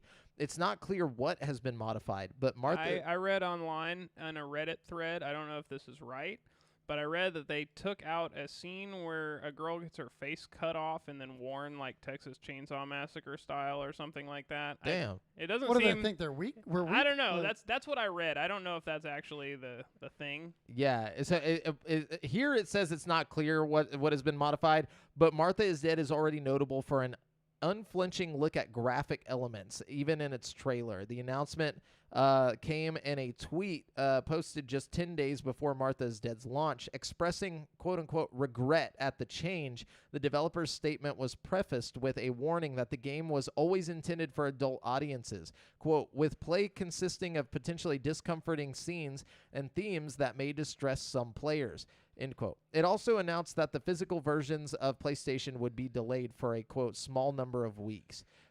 Developer LKA and publisher Wired Productions added, it is with regret that we have to modify the experience on the PS5 and PS4 versions with some elements no longer playable.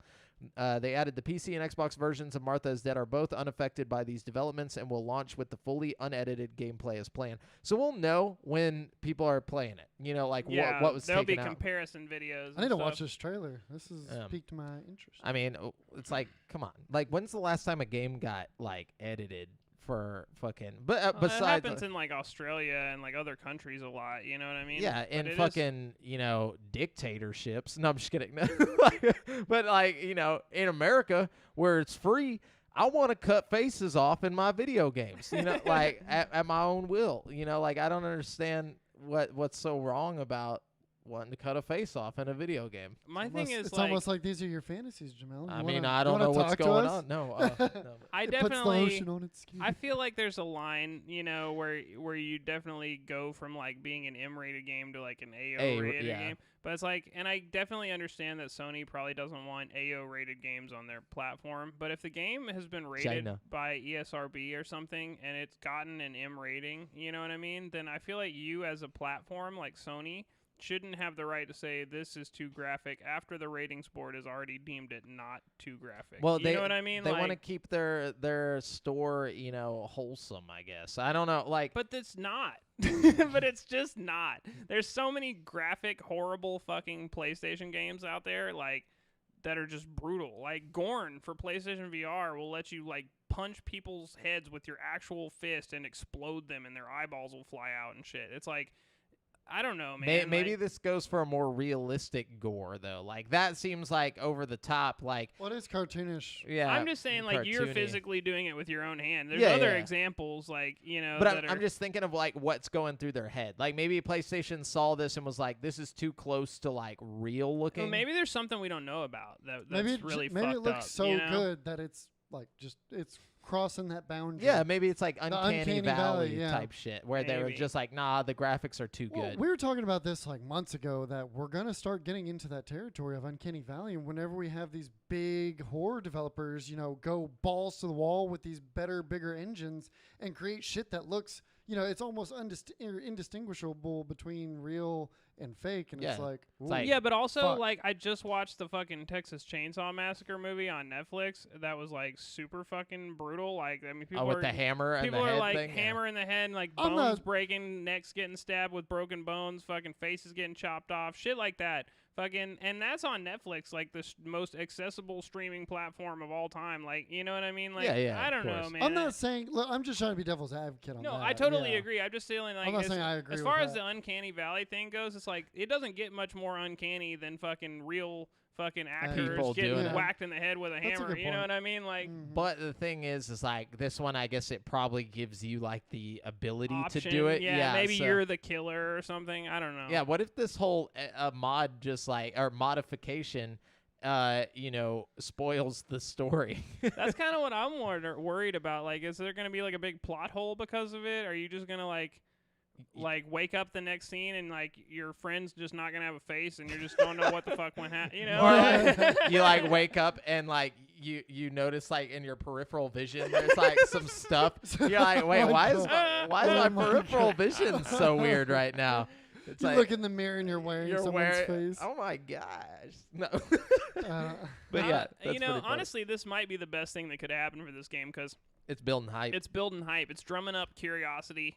yeah. You know, I'm It's like- curious. yeah. and it's still available on PlayStation. You know, I don't know.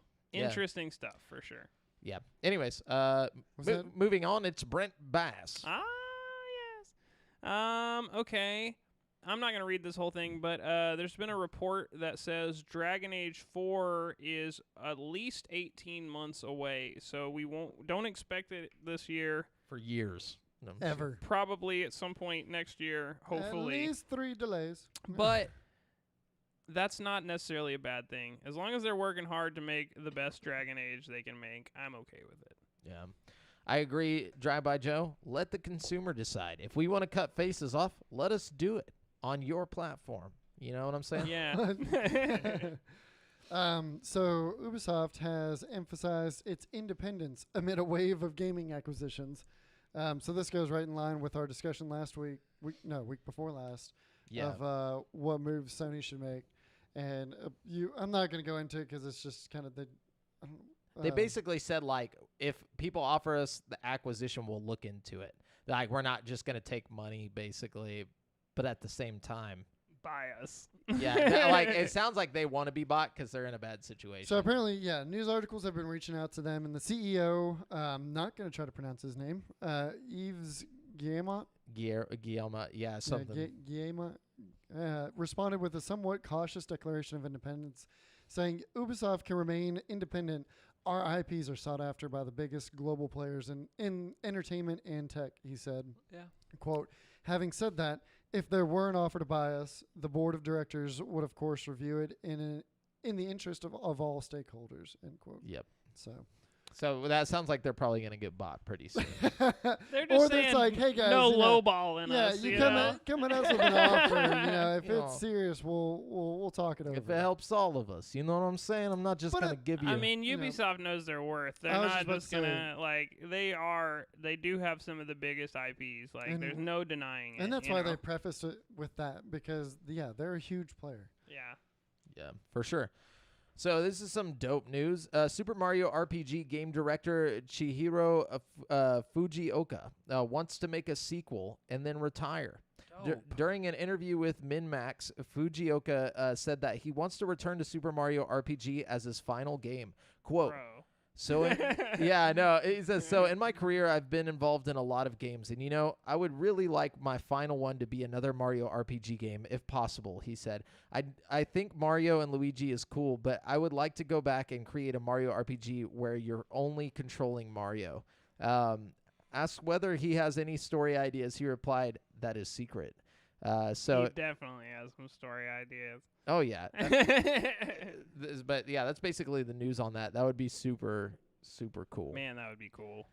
And they'd be smart to let him, but the problem is that they'd have to work with Square. Square. Square would yeah. have to okay that. Man, can you imagine if they did it with the 2D, 3D with like a Mario aesthetic, like fucking? Fuck that. I want him to go for the imagine with the power we have now, but just make it look exactly like the first one, but just huge. Like make it a huge open game and just really deep. Like make it like 100-hour game, but in the same graphical style of Mario RPG. Like maybe make it look a little bit better, but I'm telling you, just that, but 2D, 3D. You know what I mean? You could do it really cool. Like that's true. You could.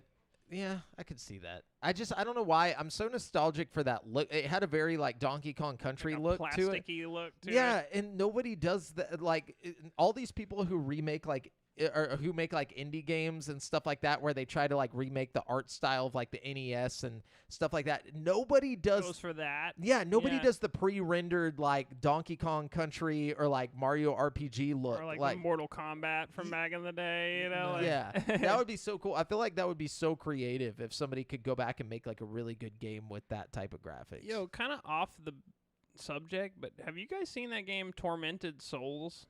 No. It's basically Resident Evil 1, 2 style game, but it's with modern graphics and the gameplay is the old school Resident Evil Silent Hill type thing though. It looks really cool. I almost bought it because it's on sale. I'm gonna have to check that out. Yeah. I feel like that Hans might have gave me that game. Really? Didn't he give us no, he gave me a Resident Evil looking indie game, but I'm not sure what it was. That might have been it. Yeah, you should check it out if that's Yeah. it because it looked interesting. I really almost bought it last night because I was like, damn, I could go for some old school, you know? Yeah. Drive by Joe says that game got me into RPGs, such a classic on the SNES. It really was a fucking awesome game, Super Mario RPG. That's one we need on the fucking Switch dude. Online, bro. I'm psyched about Earthbound though, dude. I'm Yeah. definitely gonna go try that. For sure. Devil, or is it Is Brent? it me? Okay, check it out. Cyberpunk 2077's massive 1.5 update arrived just a few days ago, and it included fixes and improvements to the game that drastically alter it, alongside the improvements to its new-gen versions for PS5 and Xbox Series X and S that includes shorter loading times and better graphics. The 1.5 patch is a big one, weighing in at around 50 gigabytes, so hard drive or SSD space might be a factor for you. The full patch notes can be seen on the webpage where I got this, sorry. But note that they aren't representative of everything in the patch. The developer said during Tuesday's live stream that listing everything would simply be too overwhelming. Instead, the studio chose to highlight what they said are the most important changes and fixes. The update adds 4 new apartments across Night City to purchase, including the swanky and very expensive apartment at Corpo Plaza City Center. Here, so you can get one in Japantown, in Northside Watson, in the Glen, and in Corpo Plaza. Additionally, players can now update and customize their appearance whenever they want from inside their apartment or safe house. Additionally, Wilson's Second Amendment store has new wares, including 2 new weapons, blah, blah, blah. They made it to where there's like a new photo mode, poses, and Crowd AI is crowd different. AI is different. Driving the has driving been is different. A bunch of other. The There's been perks have been major- rebalanced. Yeah. You can respec your perks now. There's like a bunch of random shit that they changed. So There was a bunch of combat balancing as well with Yeah. the leveling, because there was some issue like when you leveled up a certain amount, you were just ungodly strong or something. yeah, I was super strong by the end of my playthrough. Yeah. They it's a 5-hour free trial on the new consoles now too, and the game is 50% off, and the game is only $50 now. I didn't realize it had gone down like in price. So like the base price of the game is only $50, which is a fucking steal for. But now, right now, if you get it, it's only $25, and there's a 5-hour free trial, and I'm pretty sure your progress carries over. So definitely worth looking into if you're on the I'd say new it's worth a consoles. try. It's definitely Yeah. worth $25 to me. Especially, I haven't tried it with the next gen patch, but if it brings it even close to online with like, or in line with how good the PC version looked, then I think it should be worth. Yeah, playing. there was some. I was reading an overview, and they were saying they just about worked on every major critique that the game had as far as the mechanics and everything. Yeah. And it was a solid improvement. So if Oh, I also if you got read next gen, try it out. I read that they improved on the romance relationships. Like apparently, Yes. apparently they'll send you like nudes and stuff now to your phone, like which they've always texted you throughout the game, like Yeah, but now you get a random nude from a AI. from Pan Am. girlfriend. But also, I think like all of them will. I'm Yeah. pretty sure they will all send you nudes. Cause Yeah, they added- Judy apparently implies that she's taking nudes that she will send you, but there haven't been like I don't know. People are still uncovering it as it. Uncovering. Hey. Hey. Anyways, oh, we're nerds. yeah, Uh, Devin. Let me see. Sorry. So, Elden Ring global release schedule reveals what time you can start playing. Okay. When can we So, start playing? From Software has revealed the exact time PC and console players will be able to begin their adventure in Elden Ring. The official Elden Ring Twitter shared an infographic with the times. Elden Ring will be available digitally, and PC players will have a bit of a head start over those who chose to play on console. Losers. Players can jump into Elden Ring on PC on February 24th at 3 p.m. Pacific time /6 p.m. Eastern time, 11 p.m. That's general GMT. If Yeah. you're in Australia, that translates to 10 a.m. AEDT on February 25th. Most of the world will be able to begin their Elden Ring journey on console at midnight in their local time zone. If you're on Pacific time or Central time, you will be able to start a bit early on February 24th at 9 p.m. And 11 p.m. 9 p.m. Pacific, 11 p.m. Central. It was also Wow. shared that preload will be available 48 hours before the times listed on the infographic on Steam and PlayStation. Xbox players can preload right now. Cool. So yeah, y'all get to it. Hop. I'm excited for all these Elden Ringers out there that are ready to just get their shit wrecked, you know? I'm ready for you guys to get your shit wrecked, you know? I actually am ready for myself to get my shit wrecked, but I think I'm going to play the Demon Souls remake first because it's on sale right now for like $40, and I'll probably buy that since it's cheaper, and it'll take me forever to beat my way through that, and then I probably won't want to get my shit wrecked for a little bit, so I'll probably wait to play Elden Ring after that, and then hopefully it'll be on sale. Well, why not just wait and play the new game, Brent? Because Demon Souls is still kind of new. All right. I am out of news now. You want me to hit Brent, it? yep. Okay, check this out. Microsoft President Brad Smith has said that the company wants to put Call of Duty on Nintendo Switch if the Activision Blizzard acquisition goes through. Speaking to CNBC, Smith reiterated Microsoft's potential acquisition of Activision Blizzard will not stop the company's games from appearing on rival platforms. And after, Microsoft recently issued a statement that suggested more Activision Blizzard games could come to Switch. Smith more explicitly noted that may include Call of Duty. So that's pretty cool, you know? Yeah. I feel like we haven't had a Nintendo Call of Duty game since like the horrible like DS ports and Wii games and stuff, you know what I mean? Oh man, y'all remember Wii's attempts at like shooting games back in the day? Yes. Yes. Do you remember? Like the House of the Dead game or like the fucking No, the Conduit. The Conduit was fucking Was it- awesome. Which one was Conduit? That was the one that used the like little expansion thing on the Wii thing that made it like more stable and like made the motion controls better. It was, remember when they released that and they were like, oh, you know, like yeah, for like Skyward Sword. And yeah. So the Conduit was like the best looking game on the Wii, like graphics wise. Like they put like all this effort into making the graphics look good, and it was like an online shooter. It was very similar to like Halo. But like the whole goal of it was to like you were like part of the CIA or like that something like that, and like aliens landed on the planet. You literally fought things that looked like elites and shit. Like it was weird. Look up the Conduit. They made 2 of them. They were I remember actually this really one good. where you used guns, but then you also had a sword too that you could pull out. Red. Oh yeah, I remember that yes, one. Red. That Red one was was actually tight. cool. Yeah. It had a good idea. It was just a little rough on the eyes. Yeah. I mean, it was with the Wii. I know. But yeah, so this goes in line with our topic of the show, but Netflix is going somewhere beyond the sea after it announced it will be producing a live-action film based on Bioshock. In a tweet, the streamer announced that it will be partnering with 2K and Take-Two on a live-action adaptation of Ken Levine's popular immersive sim set in an underwater city that was meant to house the greatest minds on Earth before descending into chaos. That's gonna be good. yeah. I've always thought like Bioshock is one of the few like games that would adapt really well to television or movie. You know what I mean? Oh, for sure. Just because the atmosphere of the like Rapture is so spooky. You know, like you could really have like a cinematic experience. Like, as long you as know they what I don't fuck up the aesthetic. If, Yeah, if you they have to try to have do the- their own thing, then no. You got to have the look, like the doors all rounded off, and I like mean- the old school like print on everything, and Yeah. like the you know hallways Art with Deco. the glass. Yeah, You need Art Deco everything, and then you gotta have the same music. You gotta have like, honestly, you could do the same fucking story. Like you don't even have was to just- switch it up. I'm about to say, I guarantee it's gonna look pretty. It's just if they do the story right. Yeah, it's like well, gonna- you could also switch it up and it still be good. Like there's other stories that could be told in the Bioshock world that could be interesting. You know what I mean? Like oh yeah, I'm just saying like if they wanted to get lazy about it, they could literally just adapt the game story. There's plenty of people who haven't played it that would like be surprised. be surprised. Yeah, exactly.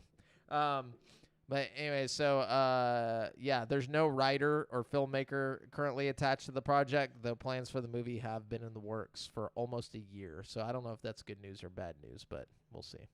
Yep. Well, it's announced by Netflix, so we know that the funding probably at least won't go away anytime soon. You know what I For mean? sure, for sure. What you got?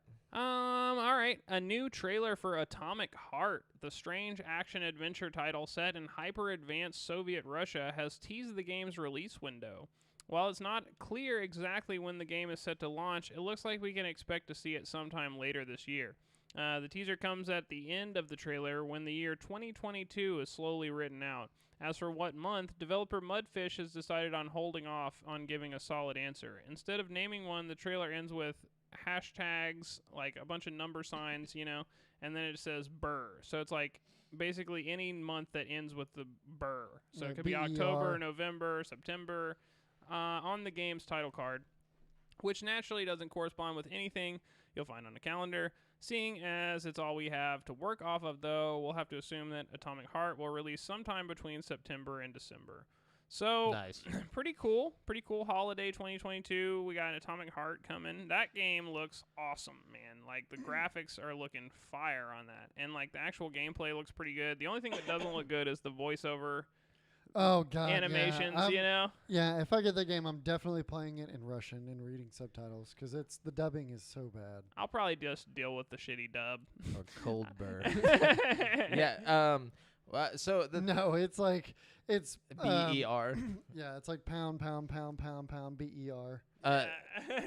That I have seen people say it, like who have played it have said, or I think it's like the devs related it to like Doom, like and Wolfenstein, That's and the cool way with that me. the gameplay is, which is cool. Yeah, cool with me as well. So from brand new experiences like Octopath Traveler and Triangle Strategy to the surprise remake of Live Alive, Square Enix has struck gold with their HD 2D line of games that perfectly blends pixel and three-dimensional visuals. If you are a fan of this bold new direction, there's plenty more coming our way. During the first episode of the SQEX Asano Development Team's radio podcast, company president Yosuke Matsuda said he was very keen on having more HD 2D remakes. Super Mario RPG, dog, I'm telling you. Maybe. So Tomoya Asano, the producer in charge of HD 2D games at Square Enix, also confirmed during the podcast that more HD remakes apart from the aforementioned Live Alive and Dragon Quest III will be coming soon, besides the upcoming releases of Chrono Cross Remaster. So like I'm thinking there's gonna be like I bet you they do like Chrono Trigger. That's gonna be Well, like yeah, that would make sense. Yeah. I'm surprised they did Chrono Cross before they did Chrono Trigger. I wouldn't mind like a real remake of Chrono Trigger, not just like a HD. like how they did 2D Final upscaling. Fantasy VII. Yes, That would dude. be tight. Just straight up fucking deck it out into the fucking future, man. That would be sick. Like, Would be really cool. Okay. Let's see. We got The Wolf Among Us 2, a sequel we never expected to get, was re-unveiled at the Game Awards back in December, and the revived Telltale Games has now shared more details on the game alongside an in-engine trailer and a behind-the-scenes video. Sheriff Bigby, a literal big bad wolf, has a bit of an anger problem, and Has bit off an anger problem. and he'll have to learn how to deal with it as he works alongside Deputy Mayor Snow White to keep the town safe. Set 6 months after the first game, but still taking place before all the Fable comic series, The Wolf Among Us 2 will retain an episodic structure. Unlike the first game, however, the entire season is being developed as one project, allowing Telltale to release the episodes close together. Though a final release cadence hasn't been set, expect it to be roughly every 3 weeks for about 2 months. Blah, blah, blah, blah, blah. So, there's more details. There's a new trailer. Looks like this is really happening. So that's exciting stuff. I know a lot of us have been hyped about The Wolf Among Us 2 for some time. Yeah, so boy, I'm excited. I am too, personally. I thought we would never get it, so. And we got some characters from the Wizard of Oz universe in the trailer, too, which is kind of interesting. Oh, shit. That's so cool. Yeah. They should get Shrek up in there. No, I'm just kidding. I wouldn't be mad. No. That would honestly be the best cameo that ever happened. It would probably get that game so much hype if they Dude. somehow got Shrek involved. If, like, right at the end of the trailer, like at the Spider-Man 2 trailer, Venom pops up in the alley at the end. It's just like, the end of the trailer, this, like, shadowed Shrek face comes out, and it's like, get out of my swamp. What are you doing in my swamp? Like, they show him, like, chasing down, like, somebody that he's been chasing, like, trying to get a hold of, and he chases him into the woods, and then they end up in a swamp, and, like, that's whenever it, like, pops out, like, last second, you know what I'm talking about? That'd be tight. It's just like, somebody wants Oh, my God. Anyways, Brent, keep going. I'm out of news. All right. A rating for Apex Legends on PlayStation 5 has been published on the ESRB's website, suggesting that the new version of the game might officially be announced soon. The ESRB rating doesn't include any details on a release date or new information, but the fact that it's been rated for PS5 suggests that EA and Respawn are gearing up for an announcement. Presumably, an Xbox Series X and S edition is also in the works, but a rating isn't available on ESRB's database. So, pretty cool. Hopefully, we'll get a little upgrade on those pretty soon. Did y'all see that they added a conquest mode to Apex? No. Yeah, with like a big map. I don't know how many players per team. That actually sounds kind of tight. I tried it today. My cousin was telling me about it. When we came back from the coast, he was like, "Dude," he's like, "Have you played Apex's new mode?" And I was like, "I didn't know they had a new mode, but I also haven't been keeping up with Apex." And apparently, it's a full-scale conquest mode. Is it fun? Yeah, it's like, think of like Battlefield's Conquest, but with Apex players. So it's kind of like Titanfall, but without the Titans. Like it's more like multiplayer. Yeah, and a lot of different powers and shit from the different people. Yeah, I like it. Yeah, like it. It's still not fucking Titanfall No, ain't though. Respawn, you bunch of bastards. So let's move on to this week's releases, where I'm going to let you guys know which brand new games you can get in the next 7 days. And we're going to start with Edge of Eternity. It's coming to PS4, PS5, Xbox One, Series S and X, February 22nd for $29.99. Or Game Pass. So Edge of Eternity is an RPG that pays tribute to classic JRPGs of old and features an active time battle system and branching story paths. And then we got Monarch. coming to PS4, PS5, and PC on February 22nd for $59.99. Save Shin Mikado Academy from a madness-inducing mist in the Japanese role-playing game developed by Lancarse. Then we have Soul Cresta coming to Switch, PS4, PC, February 22nd for $39.99. Soul Cresta bears the soul of the classic docking and shooting games Moon Cresta and Terra Cresta. Then we have Assetto Corsa Competizione. What the fuck? Wait, it's a Assetto Corsa Competizione. It's coming to Series S and X and PS5. February 24th for $39.99. Assetto Corsa Competizione, I can't say it, allows you to experience the real atmosphere of the FIA GT3 homologated champion. What the fuck are these words if we're a racing game? Competing against official drivers, teams, cars, and circuits. Reproduced in-game with the highest level of accuracy ever achieved. Then we have Dusk Diver 2. Coming to PS4, Switch, and PC on February 24th. Couldn't find a price, but the fully enhanced Zimending action game sequel. New characters, new scenes, new customizations, a new journey of adventure and guardianship about to unfold. Then we have Kraken Academy coming to Switch on February 24th for $19.99. Welcome to Kraken Academy. Join forces with a magical kraken to manipulate a time loop and save the world. Make friends, free spirits, and make sure the world doesn't end. How many accents? I got quite a bit. Then we got Martha is Dead. Coming to PS4, PS5, Xbox One, Series S and X, and PC. Remember, you're not going to get you're not going to get a face cut off in PS5. So if you don't want to cut faces off, do not play on Xbox. But February 24th for $59.99, a dark psychological thriller from the creators of The Town of Light. Martha is Dead features deep, multi-layered narratives combined with real locations and a mix of history, superstition, psychological distress, and faces cutting off. No, I'm just kidding. But we got Never Alone and Never Alone Foxtails coming to Switch February 24th for $14.99. Never Alone is a puzzle platformer that explores the culture and folklore of Alaskan natives. Is it Alaska natives or Alaskan natives? You know what I'm saying? Like, who wrote this? Is that right? No, experience the epic journey of Nuna and Fox as they search for the source of an eternal blizzard that threatens the survival of everything they have ever known. Then we have Atelier Sophie 2, the Alchemist of the Mysterious Dream. You can bet all of your fucking money that this is an anime-style game. Atelier. Is that Atelier? Mm-hmm. Okay. Are you sure? I don't know why I know that, but it's Atelier. What the fuck? I've always said Atelier, because there's like 50 of these games. No, it's I'm pretty sure it's Atelier, because that's a word for something, and like it's an actual word besides that game. It's not just a name, a word that was made up. Okay. Yeah. Fucking genius. Learn over here. something new. Yeah, I every know. day. That's all I'm saying. I couldn't tell you what the fucking like. Yeah. It's coming to Anyways. PS4. Switch and PC on February 25th for $59.99. Atelier Sophie 2, the Alchemist of the Mysterious Dream, once again follows the beloved alchemist Sophie Neuenmuller shortly after her adventures The Alchemist of the Mysterious Book. So, Atelier, a workshop or studio, especially one used by an artist or designer. Oh, okay. I like it. The more you know.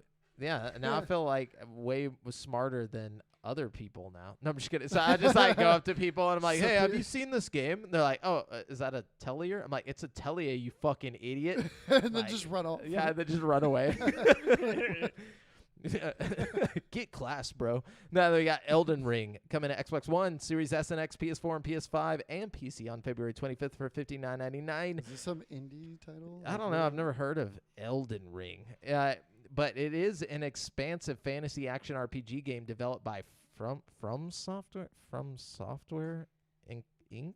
Under the direction of Hidetaka Miyazaki, and created in collaboration with famed author George R. Martin. Something. Who I don't know who any of that is. No, I'm just kidding. I'm very excited for Elden Ring and for George R. Martin to not ever finish his fucking shit and just make these games. But Grid Legends is coming to PS4, PS5, Xbox One, Series S and X, and PC February 25th for $59.99.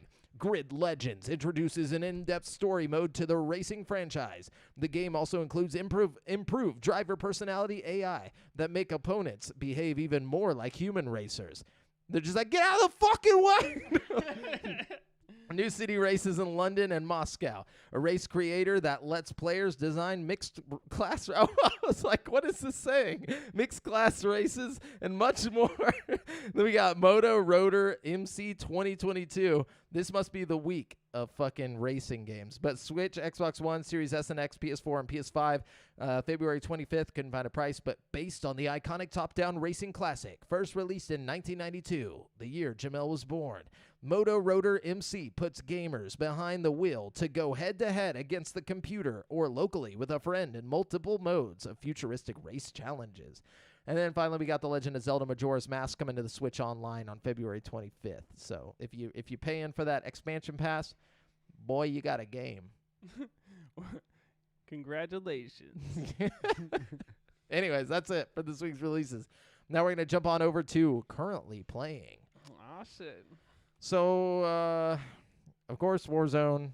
Of course, Dying Light 2. I actually stopped playing Dying Light 2 because I got what I wanted, which was I got the fucking Grapple. No, I got the grappling hook. I got the parachute. I got the mantis blades. Yeah, so like once I got the mantis blades, and I got this the little charm that basically gives you full durability on like any weapon you have that has mods. Like, so basically I can choose a weapon and it'll never break, like, because I found this like hidden charm. Oh. It's not even in the story. You have to go look for it. But anyway, so that was pretty cool. And then once I did that, I was like, well, I'm done with this game. Like, I just fucking stopped playing. But you were not correct. You do leave that city. There's actually like 3 other cities that you go to in the game. Like, Okay. Are yeah. they like super different looking? To an extent. Like there's like way more like super high towers and stuff like that, and more focus on like flying through the air, like with your lots of more verticality and like going through buildings and stuff. And then it looks a little bit different, but you know, it's not as samey. I just got tired of doing all the quests and stuff, and I knew there was still like 600 hours left, and I was like, I'm good. I'll give it another try one day. One of these days. But then of course jumped on Lost Ark with all the other nerds in our Discord. Yeah, no. Yeah, That's what I've been doing like majority of the last 2 weeks as well. I just waste time on it. Like whenever like I have like a free hour, I'll just sit there and just like grind out some Yeah. story. Dude, I have no fucking idea what's happening in this game. I skip every cutscene. I just do it for the checklist where it's like, go do this, go do that, and I'm just like, all right, go over it. The XP. Yeah, the XP is just popping up. I'm like just making my skills stronger. Oh my God, how can you play a game like that? I have no. Well, the story fucking sucks. Like I tried watching like the first 2 cutscenes, and I was like, I'm about to blow my fucking brains out. Like it was so stupid. I but need then, motivation, dude. I gotta like have a reason to go do what I'm doing. No, like, that's not true. Have you ever played a mobile game? Like, and you just been like, you know what? Fuck, this just takes my, like, I'm enjoying, like, wasting my time. And, like, you know what I'm saying? It's like, it just, it's mind numbing. Like, you just go through it. yeah, I guess so. But It's most like of that. those It's just a don't- mobile game. It's a mobile game for adults. Like, you just sit there and you just fucking, like, it's an MMO.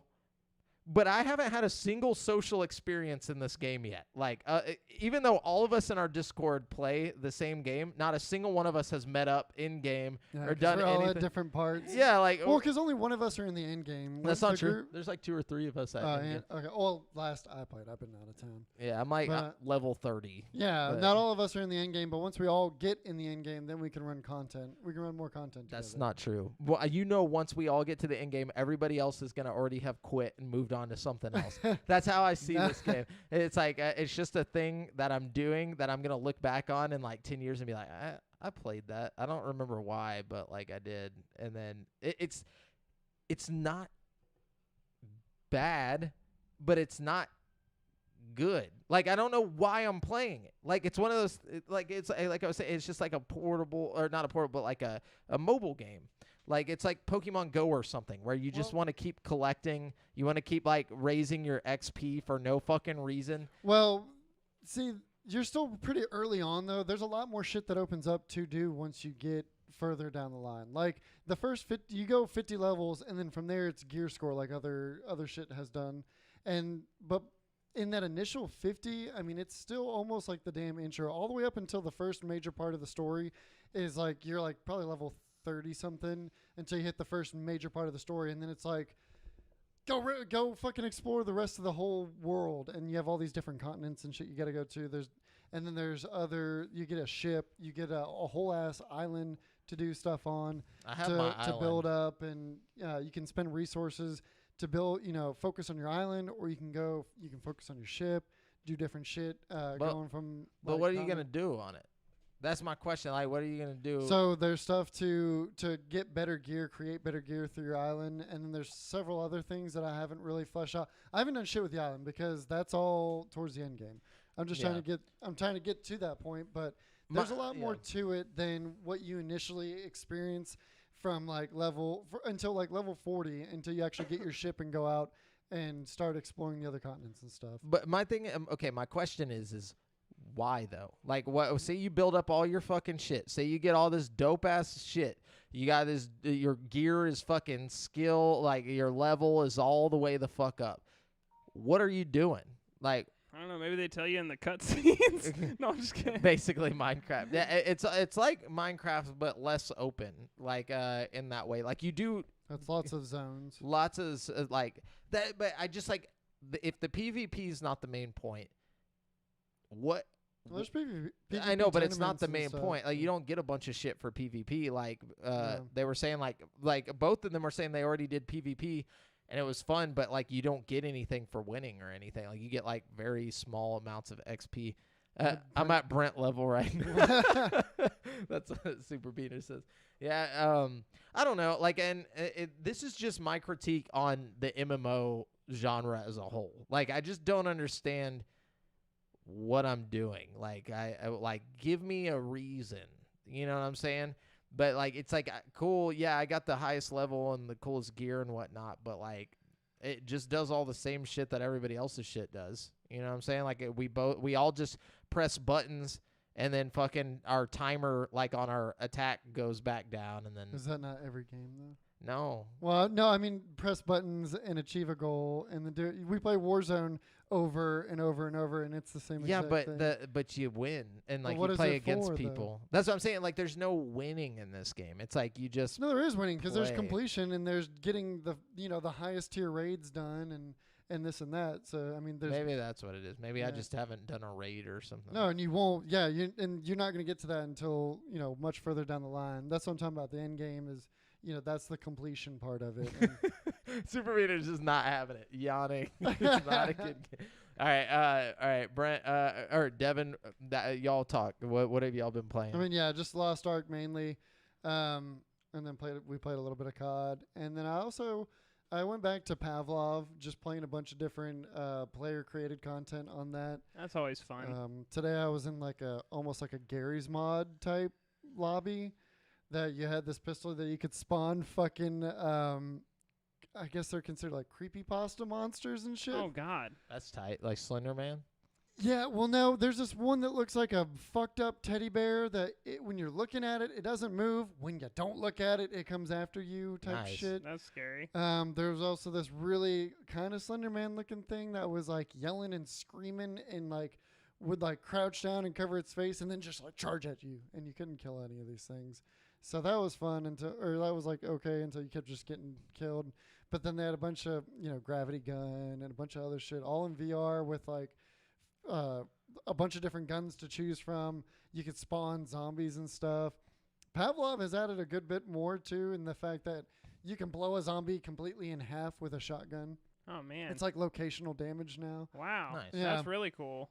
You need to. I haven't played Pavlov since like the zombies were just all like falling the exact same way and like. No, they are ragdoll physics now. You can blow an arm off or blow a leg off, or you can cut them in half with a shotgun blast. I got to get back on that. Pavlov is looking really, dude. I mean, if you're trying to play that, I don't have the PC version. I've only got the native Quest version. Oh yeah, Pavlov Shack. Yeah. Oh. And I don't even think that'll work for me anymore because I had the side quest version. So it was like, I think you have to have the paid version now to play online or whatever. Yeah. No, you need Steam. Like Steam Pavlov version. Shaquille O'Neal. Like, what is Pavlov Shack? It's like the light version. It's like a Shack, Quest native Quest version of.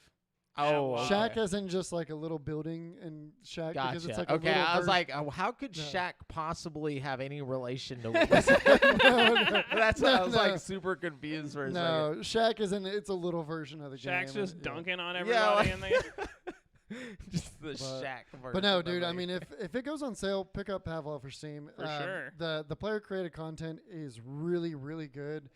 Just like I was talking about the Star Wars Zombies that I was playing the other day was fantastic. The guns. Is it like Steam Workshop created stuff where you just download it off of there? Do you have to go like through Nexus mods or some shit? None of that. Oh, it's just you in the go game? straight through the menus of the game, and whenever if you it has like a lobby queue or whatever, you can look through all the different types of game modes that people are playing, and you click on it, and it'll download all the custom shit that you need for it and let you play right there. That's really cool.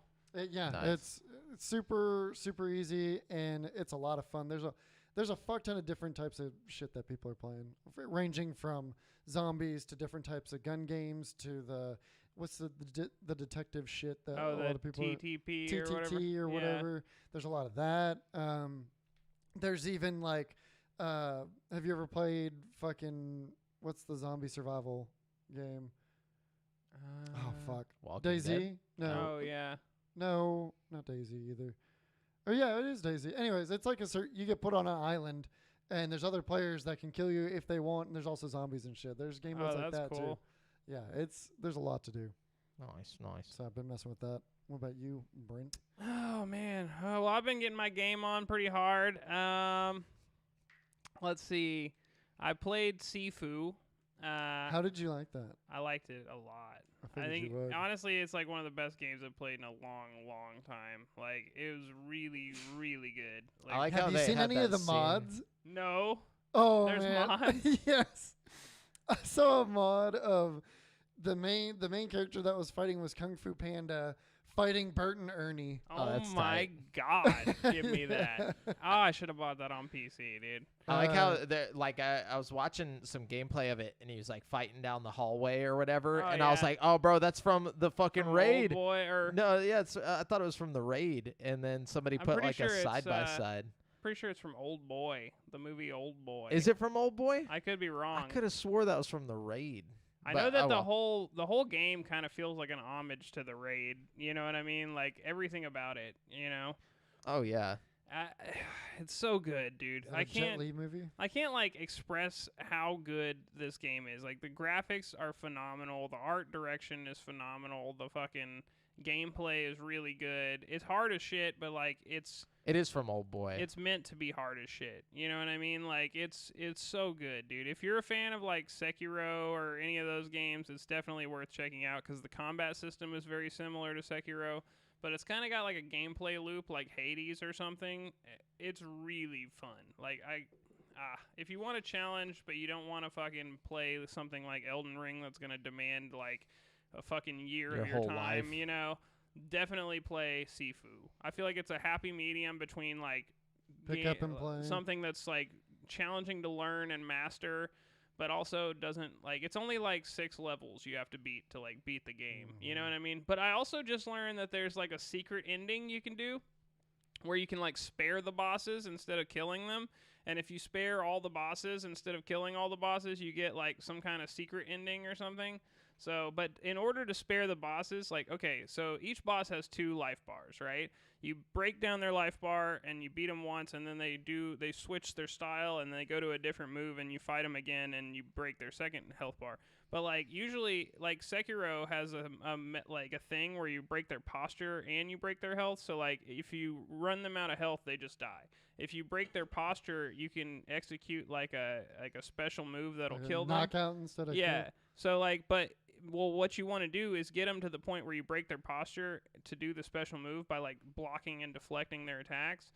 And then don't do anything, and then wait for the cue to like kill them to go away, and then just do it again over and over again. Break their posture over and over again until they give up. Until you get the option to spare them on the D-pad. So like apparently you can do this Super with all the hard. bosses, but it's going to be really hard because Yeah.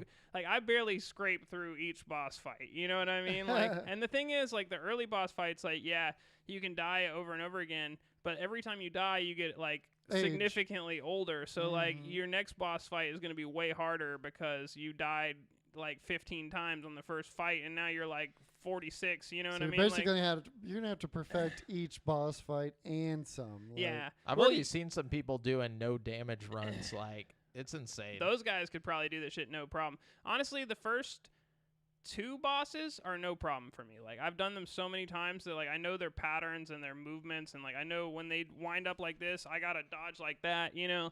And it's like I've got that shit down to a T. And then the third boss is kind of hard for me. And then like, okay, her first stage, she like you got to just fight her like normal, and then when she goes to her second stage, she gets really aggressive, and like the only way I can beat her is if I just stand completely still and don't move and just like let her attack me, and all I do is like block and dodge, and then whenever I get like whenever I throw her off, like I'll hit her once and then like wait for my opening again. Like you have to like, I don't know, it's so weird. Chip away at it. Yeah, it's such a fun it's so satisfying when you finally like beat it.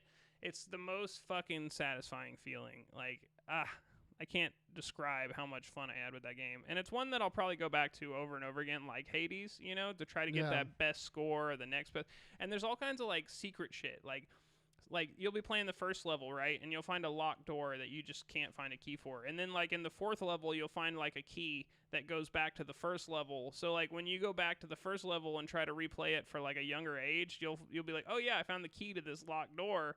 Let's see what's inside of it. And usually it's some kind of, like, content that, like, expands on the story through, like, context clues. You know what I mean? Like, most of the story is delivered through, like, context and not, like, cutscenes or anything like that. Like, when you fight each boss, there's like a short cutscene usually of them like, oh, you made it this far, and they like throw a cigarette on the ground or something, you know what I mean? But like for the most part, it's pretty like just told through the environment and shit. Like, I don't know.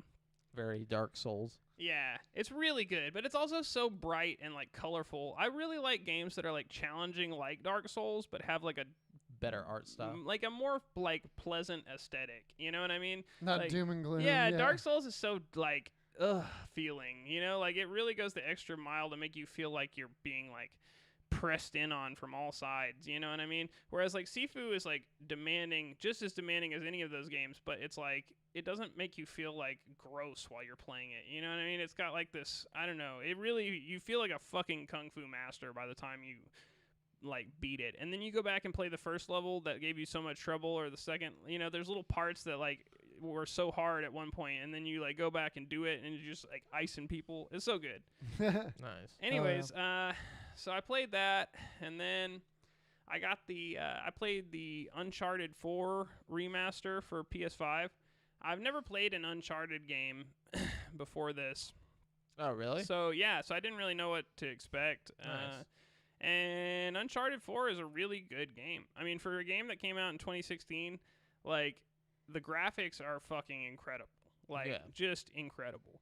The gameplay is pretty linear and basic. Like, it's kind of just a basic shooter with some puzzles to solve, you know what I mean? But, like, it's nothing groundbreaking, but it feels good, and it's fun the whole time, you know? And, like, the story is really good. Like, I think the story is probably the highlight of the whole thing. Like, the whole game feels like a freaking blockbuster action movie, like, from start to finish. Like, there's no, like, low points where it constantly has you interested in what's going to happen next. All the characters are fun and endearing. And, like, I don't know, just all in all, it was a really good game. Like, just a solid, I would give it, like, an 8 out of 10 just because, like, the gameplay is kind of linear. But, like, at one point, they give you a Jeep for no reason and just, like, let you drive around. That was a lot of fun. And then there's, like, a boat you get to drive. A lot of, like, vehicle segments that are a lot of fun. I don't know. The game also came with the recent spinoff they did, Uncharted Lost Legacy. Mm-hmm. I haven't played that yet, but I got it with the game, so I was like, that's pretty cool.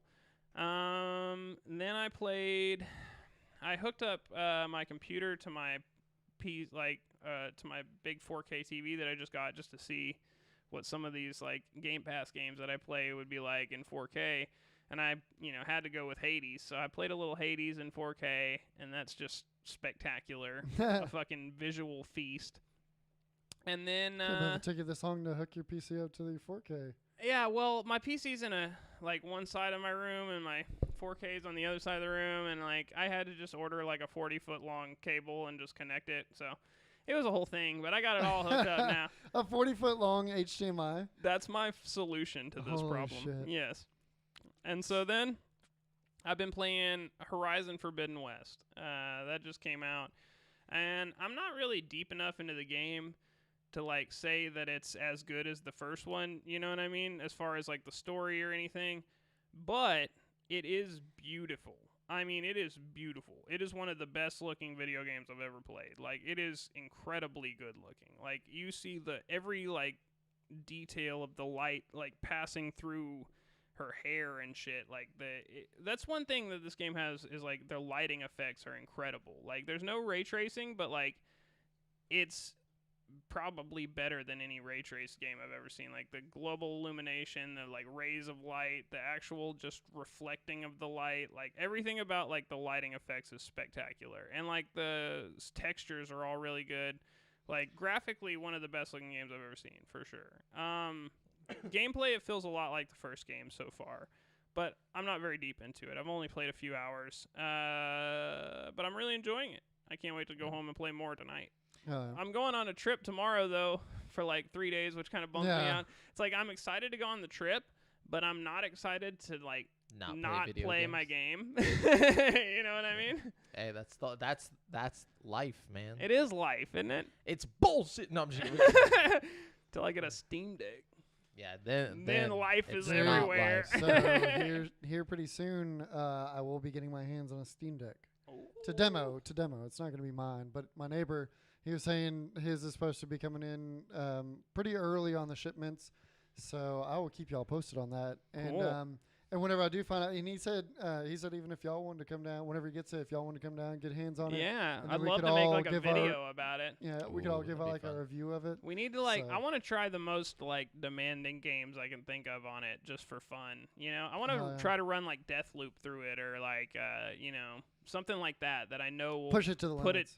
Through the ringer. Yep. You know what I mean? Yeah. So that's it for currently playing. If you guys want to let us know what you've been playing, drop it in the Facebook group at facebook.com/group/GameSpeak Podcast or in the live chat if you're watching us live. Super Beaner, I don't know which game you want us to stream, but we'll stream it. Just let us know.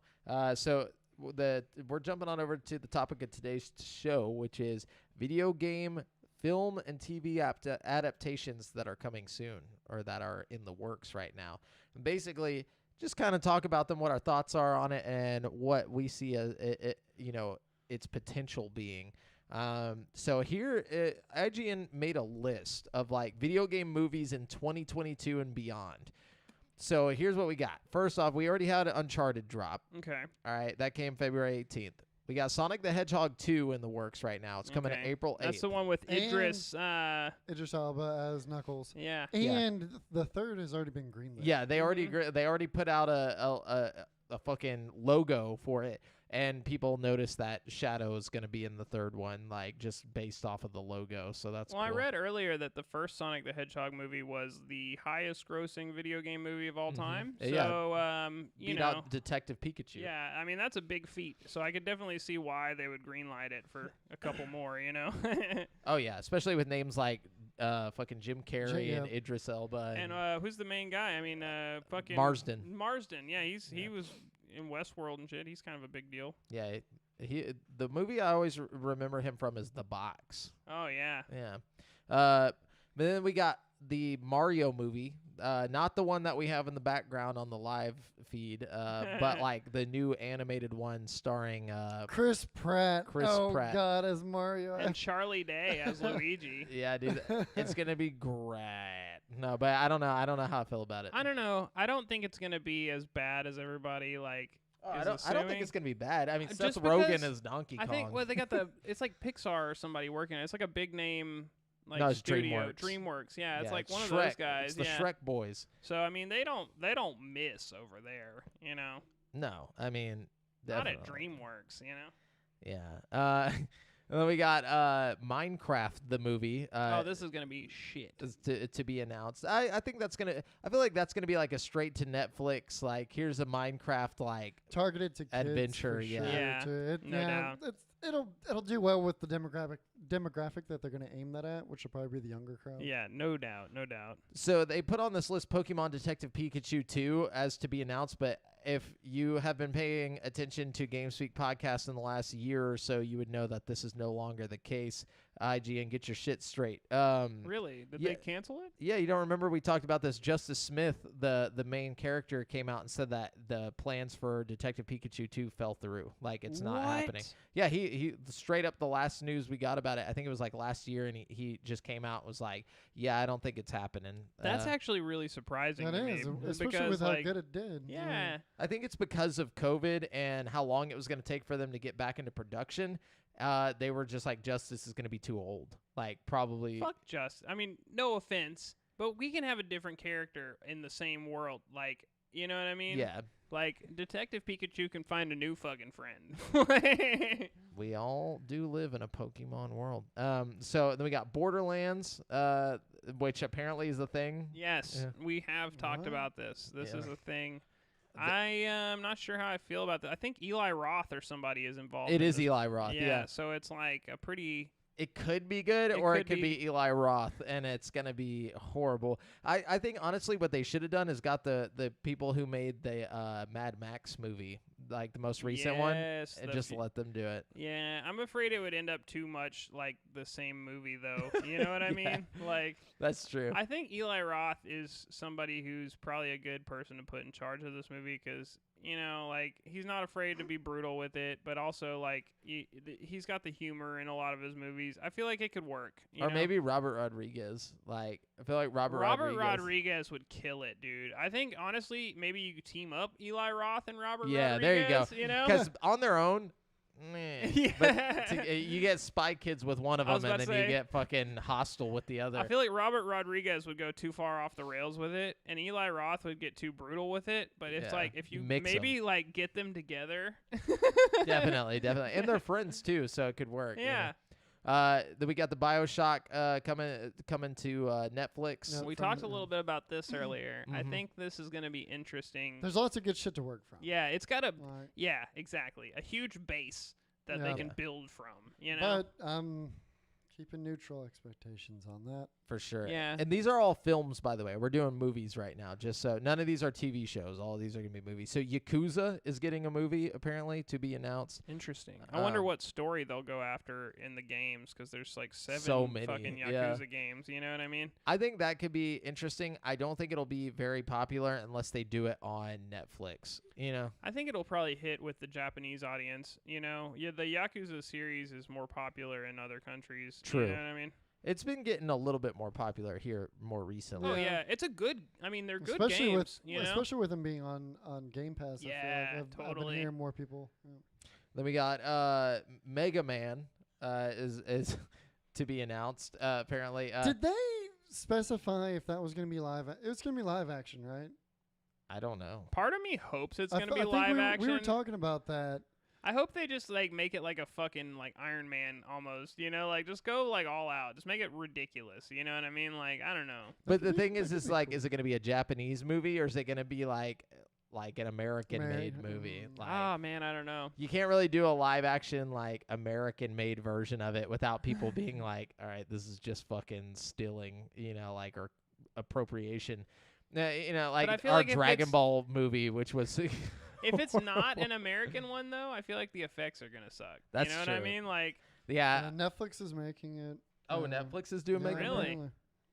Okay. That is it live action or anime or what? I don't know. Go ahead and I'll. Check let it me out. I read feel it. like if it's an anime, it's gonna be good. If it's Definitely. live action, it's gonna suck. It's gonna be so bad.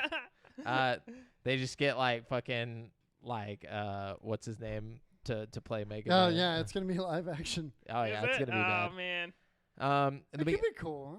I don't know. Beyond Good and Evil to be announced. I don't know how they're gonna do that. I've never really played that game, but I just know there's like a big pig man. Yeah, and you're like a photographer. I don't know. It's a weird game. I don't think that's gonna happen, honestly. And then Metal Gear Solid is to be announced, which I think that's gonna be a tough one. But they've already named who's gonna be Snake, which is Isaac. What's his name? Oscar Isaac Oh, from. he'll be perfect. Yeah. I think personally that even if this iteration of this game or this movie or whatever doesn't come out, like we will eventually get a Metal Gear Solid movie. You know what I mean? No matter what. Oh, yeah. That's just one of those properties that's like too big to not turn it into a film at Yeah. some point. You know what I mean? They need to have Kurt Russell in it before he's dead, though. Yeah, as like old Snake. Yeah. That would be sick. Like who the character's based on in the first place, because he was Snake in fucking Escape from New York or whatever, and Escape from L.A., where he's like Snake Plissken, you know, like it's gonna be tight, you know, like just to have that throwback. But and then we got Just Cause, which this sounds like a Oh, Redbox movie. Yeah, no doubt. That's gonna be awful, dude. I can't don't- see a single scenario in which a Just Cause movie is good. Like, I don't care if you get like all A-list actors, fucking like, it's gonna be like a worse version of the Uncharted movie for sure. Like, Or you could just make it really ridiculous and like make it the Rock and Kevin Hart movie. No. that sounds like a The Rock and Kevin Hart movie for sure. Yeah. Then we got, but let's see.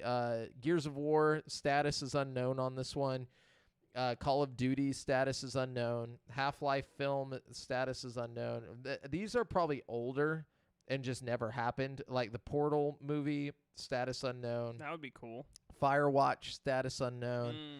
Firewatch's whole like team went under that. Like, Yeah, it that's was not a whole happening. thing, you know, I doubt Yeah. this. They got bought out by Steam. by Valve. Or yeah. not Steam, Valve. And then The Division. I highly doubt that. That'd be Yeah, horrible. I highly doubt it. Five Nights at Freddy's status That's unknown. I could probably gonna see- happen. yeah. I think that's. I firmly believe they're I gonna see make. that being some shitty jump scare. It's too hot movie. of a property. Like just like Metal Gear Solid. Like you eventually have to do that one. You know what I mean? Like, Maybe that they did that what's his name, that Nicolas Cage Nicolas one? Cage version of it. Yeah, but it doesn't have the like the Five Nights at Freddy's has like the name value. You know what I Yeah. mean? Like For sure.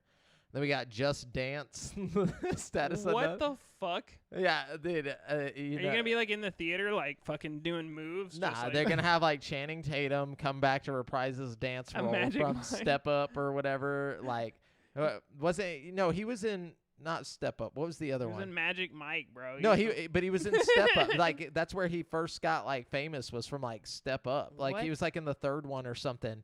I and did like not know that. There's like a part in the movie where a dude's like spinning a dude on his head like as they're like at the club. I just remember that specifically, seeing it in theaters and like seeing Channing Tatum, and then he blew up after that fucking movie. No, but- Anyways, Dragon's Lair, we know that's not happening anytime soon. Why But not? that came out in arcades like in the 80s. That was probably like something that they were like, "Oh, we're gonna make a movie out of this," and then it just never happened. I could see that happening. I feel like that's one that I could see being like an animated series on Netflix or something. True. You know? But this is a movie. But all right, now we're getting into the TV shows in 2022 and beyond. So we got the Cuphead show, which just dropped Okay. February 18th. no, it was all- We got Halo coming March 24th. We got Cyberpunk Edge Runners coming Oh. 2022. I think that one's supposed to be like an anime or something, Mhm. which I'm actually cool with. I'm glad that we're not just completely abandoning the cyberpunk world after 2077 fiasco. You know what I mean? Like, Yeah. Then we got The Last of Us, which we know is coming 2023, and it's Right. got the dude from from Halo. it's Pedro from Pascal from Mandalorian. Yeah. Oh, okay. I'm sorry. I'm thinking of Pablo Escobar. No, I'm just kidding. Pablo, Pedro. They- You know. But and then we got Untitled Knuckles series. So they're making a TV series just about Knuckles. My boy Idris. Yeah, it's a spin-off with him. They yeah, already know he's gonna be popular. Oh They're like, yeah. of course. And then we got Tomb Raider anime series to be announced. Okay. Pokemon live action series is to be announced. I actually think Tomb Raider animated series could be cool. Like if it's like follows the recent 2013 Tomb Raider game Yeah. where it's like her come up on the island and it's all brutal and shit. I feel like that could be a really cool anime. Like or do like a Nah. Lost type thing. Like Yeah. just put Bring- some mystery in it and stuff. No, y'all got it all wrong. Y'all got it all wrong. Just bring Angelina back. Like, God, oh jeez. let her reprise her role. She did such a good job. she's just like a robot now. No, like But Pokemon live action though. that could Hold be on. tight. Yeah, Yeah, live action okay. TV All right. series. I hope they do it. I hope they make the Pokemon look how they looked in Detective Pikachu. I think Yeah. that was a really good take. What if that's it what was a they're doing mix- instead of Detective Pikachu 2? What if they just said, fuck it, let's make a fucking live action TV show like Kanto region. We're just going to send out Professor Oak and shit and just like. kick some little kid out in the woods and Yeah. good luck, go fight some trainers. That Night. would be badass. Good night, Super Beaner. GG. Good night, man. Good answer. And then we got The Witcher season 3, The Witcher Blood Origin, Arcane season 2, I know people really like that Arcane show. League of Legends, yeah. Yeah. Assassin's Creed is to be announced. Resident Evil to be announced. Which didn't they already put that? No, that was They the just movie. did a live Yeah. action movie and an animated movie. So this is going to be the series, the TV series. And then Castlevania spin-off series is to be announced. They're doing a Fallout TV series, which we talked about. Wait, Right. I didn't They even talk about that in cast, the news. They they cast some guy as a ghoul. Huh? Yeah, the leading ghoul. Hold on. He's the that's- leading ghoul. I thought he was Well- going to be the main character. Well, No, is he's that- going to be a ghoul. he's- Yeah. He looks like a ghoul. Yeah, Well, I he's was gonna be gonna say- great, right? No, is that just an internet joke or is I that think no, that's no, a no, joke. no. It's real. Like I think he's supposed to play a ghoul. Like Yeah, because Walton Goggins as its leading ghoul. yeah. That's hilarious. I think he's gonna really knock it out of the park. Just He- looking at that guy, you put a little bit of He makeup really on does him. look He's like gonna a- be so He great, looks like dude. a ghoul. you can tell there's going to be a lot of comedy in that, in whatever it is. No doubt. And then we got Mass Effect to be announced. That has a lot TV of show. potential right there. Sure, yeah. it's got Especially a if you lot start going. like if you go back to like the origins of the Mass Effect, you know what I mean? Like the Prothean ruins they find on Mars and like just like humans' first interaction with the Turians and stuff. Like there's a lot of lore to draw from that's not in the games that would be really, really cool in a show. Oh, absolutely. You know?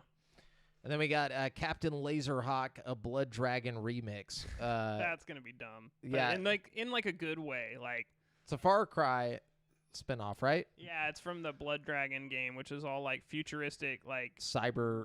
Horizon future Zero shit. Dawn dragons, like all Yeah. over the place.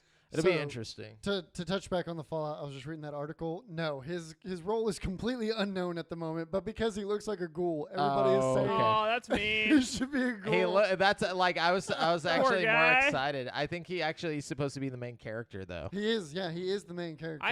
Honestly, I hope he's still a ghoul. I hope the main character is a ghoul, and it's just about a ghoul like walking around Fallout, and everybody everybody hates him because he's a fucking ghoul, and he's just like He sees rejected a bunch by of all just the crazy societies shit and shit. happen to His her, best like- friend's like a synth or somebody who doesn't fucking care that he's a ghoul. You know what I mean? That could be such a good show. Maybe the show Deposit. starts with like the bomb going off, and he just gets like fucking melted Stuck into like a outside. ghoul. Yeah. You know, like It's like, fuck. Then the show, yeah. I've been a ghoul for 40 years now. You know, Right. life can get pretty rough. He just like runs the tavern like Dude, we might have just made a better show than the actual fucking show that's coming. Like, the show is gonna suck. I have a pretty good feeling that it's not gonna be good.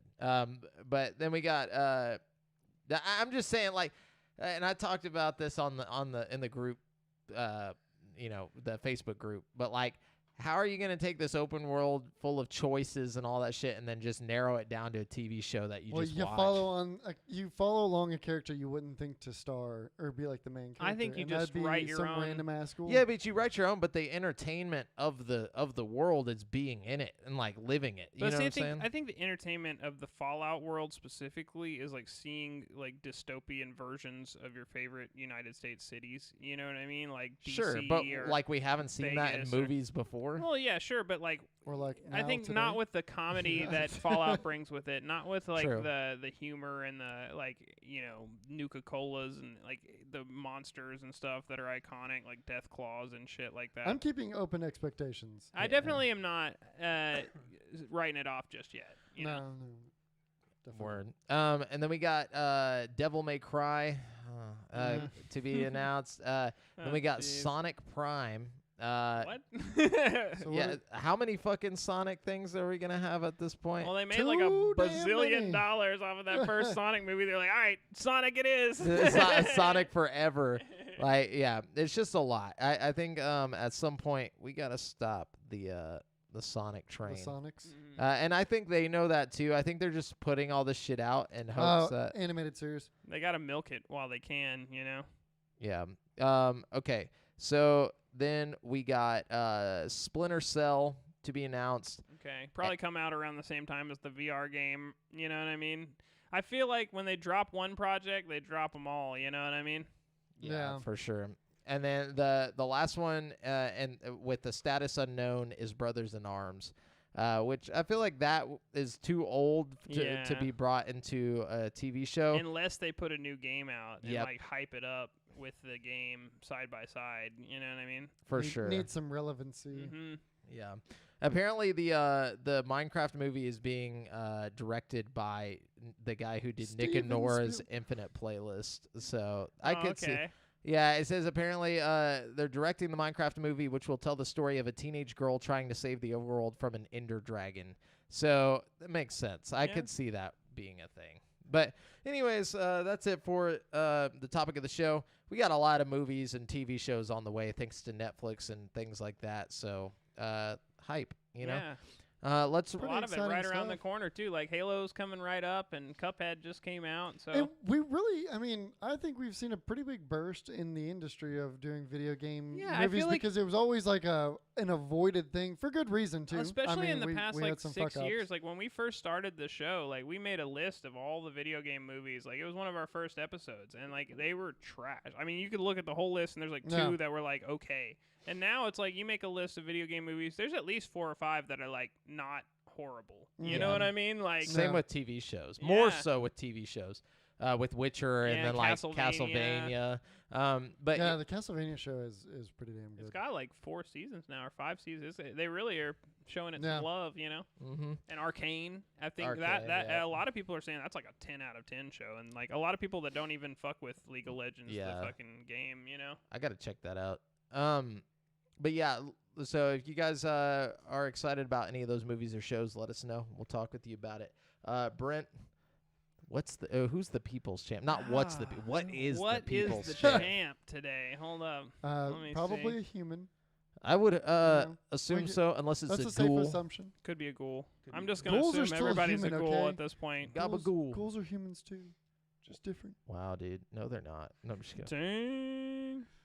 Yeah. Alright. That let's that see. really would be a great idea. That'd be just to funny if have that- a ghoul wandering through the wasteland and just as day to day, but have like over the top shit happening like a regular Fallout player would be doing, happening around this ghoul.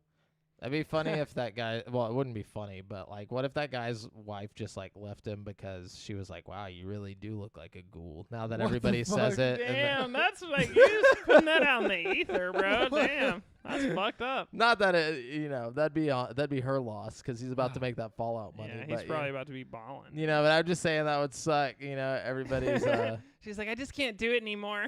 yeah. All I see is ghoul. All right, so we got DL here today. DL Shiver. He's going to be the champion, the people's champion.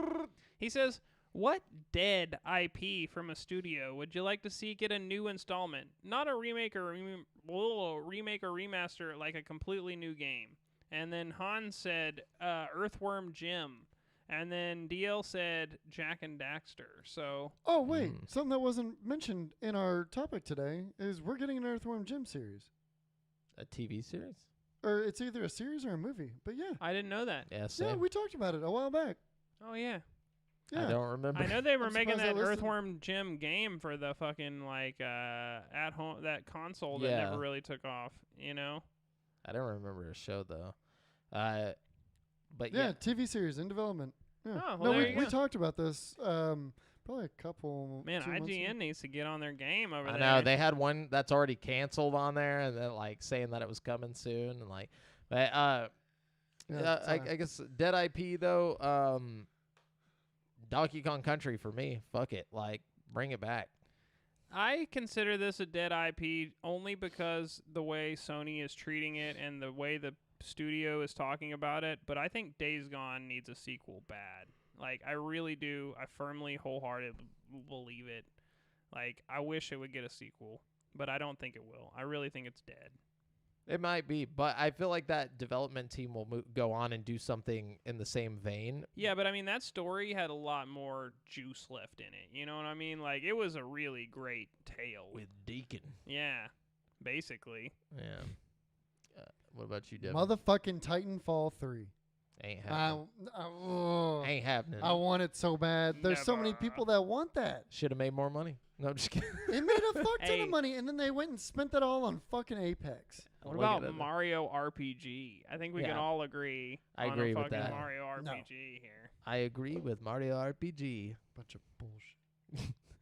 Fuck mad. But yeah, thanks for being the champ, DL. Did we have any other questions this week? Or? Yeah, we got one from Philip Watson Dean here. Ooh, He says, Philip. what should the difference between a quest and things to do be? I guess is what he meant. He says, yes, I ripped this from a PC Gamer headline. Well, Like a task and a quest. He says, a quest and things to do. so like, I feel like a quest is defined by somebody saying, hey, you need to do this. but that's also and a then thing to sending do. you- Well, no, a thing to do could be like any kind of task in the world. You know, like if I'm playing Shenmue and I'm walking down the street and I stop at one of the like Plinko stations, that's like a thing to do. Or if I again am playing Shenmue and I stop at one of the little things where I like get the gotcha things. You know what I mean? Well, that's a thing to do for sure. I've got mine. Y'all go. No, go ahead. No, yeah, it's go. just So a topic. Thing, it's not- thing to do, single task. That's it. There's just a task. That's it. And then quest, I would say, several steps of things to do that lead to a final moment in those things to do. See, I think a quest could have a single thing to do. Like I could have a quest that's as simple as like you walk in. Okay, like I'm gonna present you guys with two scenarios here. Fallout New Vegas. Okay, you walk into a casino, and then the guy at the front's like, "Sir, will you go to the back and check on Jimmy for me?" And you go to the back and you check on Jimmy, and Jimmy's okay. And you go back to the front and you tell him, "Hey, Jimmy's good." And he's like, "Okay, quest completed." You know, That's a thing. that's a thing to quest. do. Okay, I think a thing to do is like when you go into that same casino and you just completely ignore what he said about Jimmy and you walk over to the slot machine and you start playing the slots. Like that's a thing to do versus a quest. Well, in maybe my we're opinion. looking at the context wrong. See, I'm looking at a thing to do as in like just like a task, like giving like a someone giving you a shitty yeah, test. someone like, giving See, you if, a if thing somebody to do. gives you any kind of like assignment, I feel like it automatically becomes a quest. You know what I mean? Yeah, At that point, that's it is true. a quest now. It goes from I like guess I wasn't thinking of it as in like just random interactive things. yeah, I thought he was asking like, when does a someone- quest become just a thing to do? that's just how I look at it No, no, no. personally. You know what I No, mean? you're Like, right. You're correct. But I think he was saying How he like was when asking is it. a quest like no longer a quest but just a random just like a bullshit random thing. Like bullshit. whenever it's like oh, I lost my chickens. Can you go Yeah. grab my Go chickens? collect 5 chickens, bring them back. Yeah, go- and I then you just consider walk that a out. thing to do That's just a versus thing to do. a quest where there's several steps lead up to like a boss fight, and then you go back and you get some cool rewards. See like, it now. A cool quest is like whenever you run into a dude and he's like, "Oh," and you're like, "What's going on?" And he's like, "I was out trying to collect or grab these things, and I dropped my wife's ring in the fucking giant tavern that has like or cavern that has like a bunch of monsters in it, and I can't get to it." And you're like, "Well, where is it?" And then it opens up like a spot on the map, and then you go and you do that shit. You get the thing, and you come back and you can decide to either give it to him or fucking say fuck you, I'm taking it or whatever. Like that's like a quest to me. It's like whenever there's more like depth to it. Like so See, to me, in the context, I'm sorry. Go ahead. I was gonna say in the context of how Brent is thinking it, what Brent said. In the context of how me and Jamal are thinking, how the question was asked. Yeah, like single thing to do versus multiple steps. yeah. See, okay, I think if I'm like not analyzing it, like okay, like if I'm just looking at it like what makes a good quest versus what makes a bad quest, you know what I mean? I think like a good quest is something that kind of subverts my expectations. You know what I mean? I Yeah. really think like any general quest where you send me somewhere and I'd pick something up and bring it back to you is just not like a good quest to me. You know, 'Cause like it's just a thing to do. if you look at The Witcher 3, they do a really good job of like quests that feel meaningful. You know what I mean? Whereas like Mhm. almost every side quest is more interesting than what's going on in the like real game. You know what I mean? Like it's got Yeah. interesting plot lines and like different things going on, and like the good guy isn't always the good guy, and it's not always so straightforward, and like sometimes you get to your destination and it's just totally different from what you expect, and like things like that. That's how I feel about Fallout. Like, Yeah. there's just a lot where like you're helping a guy and then it turns out he's actually like a fucking enemy. Like, or, you know, he shows up and he's like, Yeah. "You think I really was gonna fucking help you or whatever?" You know, and you're Yeah. like, "Yes." I love shit like that. Just start- Thanks for. Yeah, I saw a clip. Like literally yesterday, it was a Fallout quest. He's like, "Thanks for clearing out all those enemies. Now I'm gonna deal with you and take the treasure." And it was like VATS Yeah, straight to his head. immediately. And he just like he vaporizes into mist. Yeah, I love a good game like that for sure. Oh, But yeah, so there's your answer. Or Answers. But we're gonna jump on over. Oh, and thanks so much for the questions, guys. We're gonna round out the show. We're with- actually not because I forgot it. Oh, I'm then sorry. we're just gonna round out the show. Next time, Brent will have some Some kind guess of that fun game or thing, some yeah. shit. Oh, I got a trivia. I can come up with a Yeah, trivia lay question. it on me. Yeah. Something that I learned recently. Okay. So, what are palm trees most closely related to? Like, is this like a science general, fact no, or like yeah, a science fact. okay? A general Carrots. No. Is it something weird like that? Is it not like It's a inter- normal tree? Like, Yes. is it a vegetable? Wait, what are pine trees? No. No, palm trees. trees most closely related to. Oh. As far as like just general plants. Is You it don't- you know, I something- don't need genus or some shit. Is it like that. something I can eat? Hmm? It's like I'm not giving you hints. okay, all right. Pineapple. Well, I mean, you could. Is it a pineapple? No. I'm gonna say palm trees. A palm, some type of like something with fat in it. I'm gonna say. I don't know. Palm trees. What kind of plants were you messing with that got lard in them? Well, I was thinking because like some fruits have Like fat, coconut? and Like an stuff, like avocado or coconuts something? and stuff. Yeah, so I'm gonna just say fuck it, like a potato. I don't No, know what. Grass. Grass. Grass. Yeah, Okay. palm trees palm trees are in the grass family. Wow. Yeah. Interesting. They, That's what when I you like cut to when you hear. cut a palm tree, they don't have rings. They don't grow like a tree. They're basically giant shoots that are more. They're in the grass family and they're more closely related to grass than they are trees. How come grass never grows coconuts? You know what I'm saying? I'm kind of pissed Well, about that might be a coconut I want tree. little I'm coconuts. talking about. I'm specifically Can you talking about imagine palm if there's trees. just tiny little coconuts on every That'd be strand of tight as grass? I don't fuck, know. dude. I don't know if like coconut trees are exactly. They're palm trees. I they're a thought. type of, yeah, they are a type of palm. Are they? But yeah, I just thought. general. Just I don't know shit the about palm like trees I'm trees. like- referring to are just general palms, ones that don't make coconuts. Dude, I'm joining Love Face XYZ after this. I started giving them free advertisement. But anyways, remember, guys, you've been listening to GameSpeak Podcast, courtesy of GameSpeakPodcast.com. The show posts for free every Wednesday on all podcast platforms, but you can watch it live before anyone else on twitch.tv/GameSpeakPodcast, Facebook.com/group/GameSpeakPodcast, and YouTube.com/CreateForSanity every Monday evening at 7:50 p.m. CST. Be sure to submit any questions you want us to read on the show to the GameSpeak Podcast Facebook group, and check out our video content after the live show on our YouTube channel. And if you want to stay up to date with you boys, you can find me on Twitter at the handle @JoffreyJamel, and Brent at Brent has one. That's the number one, and Devin at Devondrius. And check out the GameSpeak Podcast Instagram. Until next time, listeners.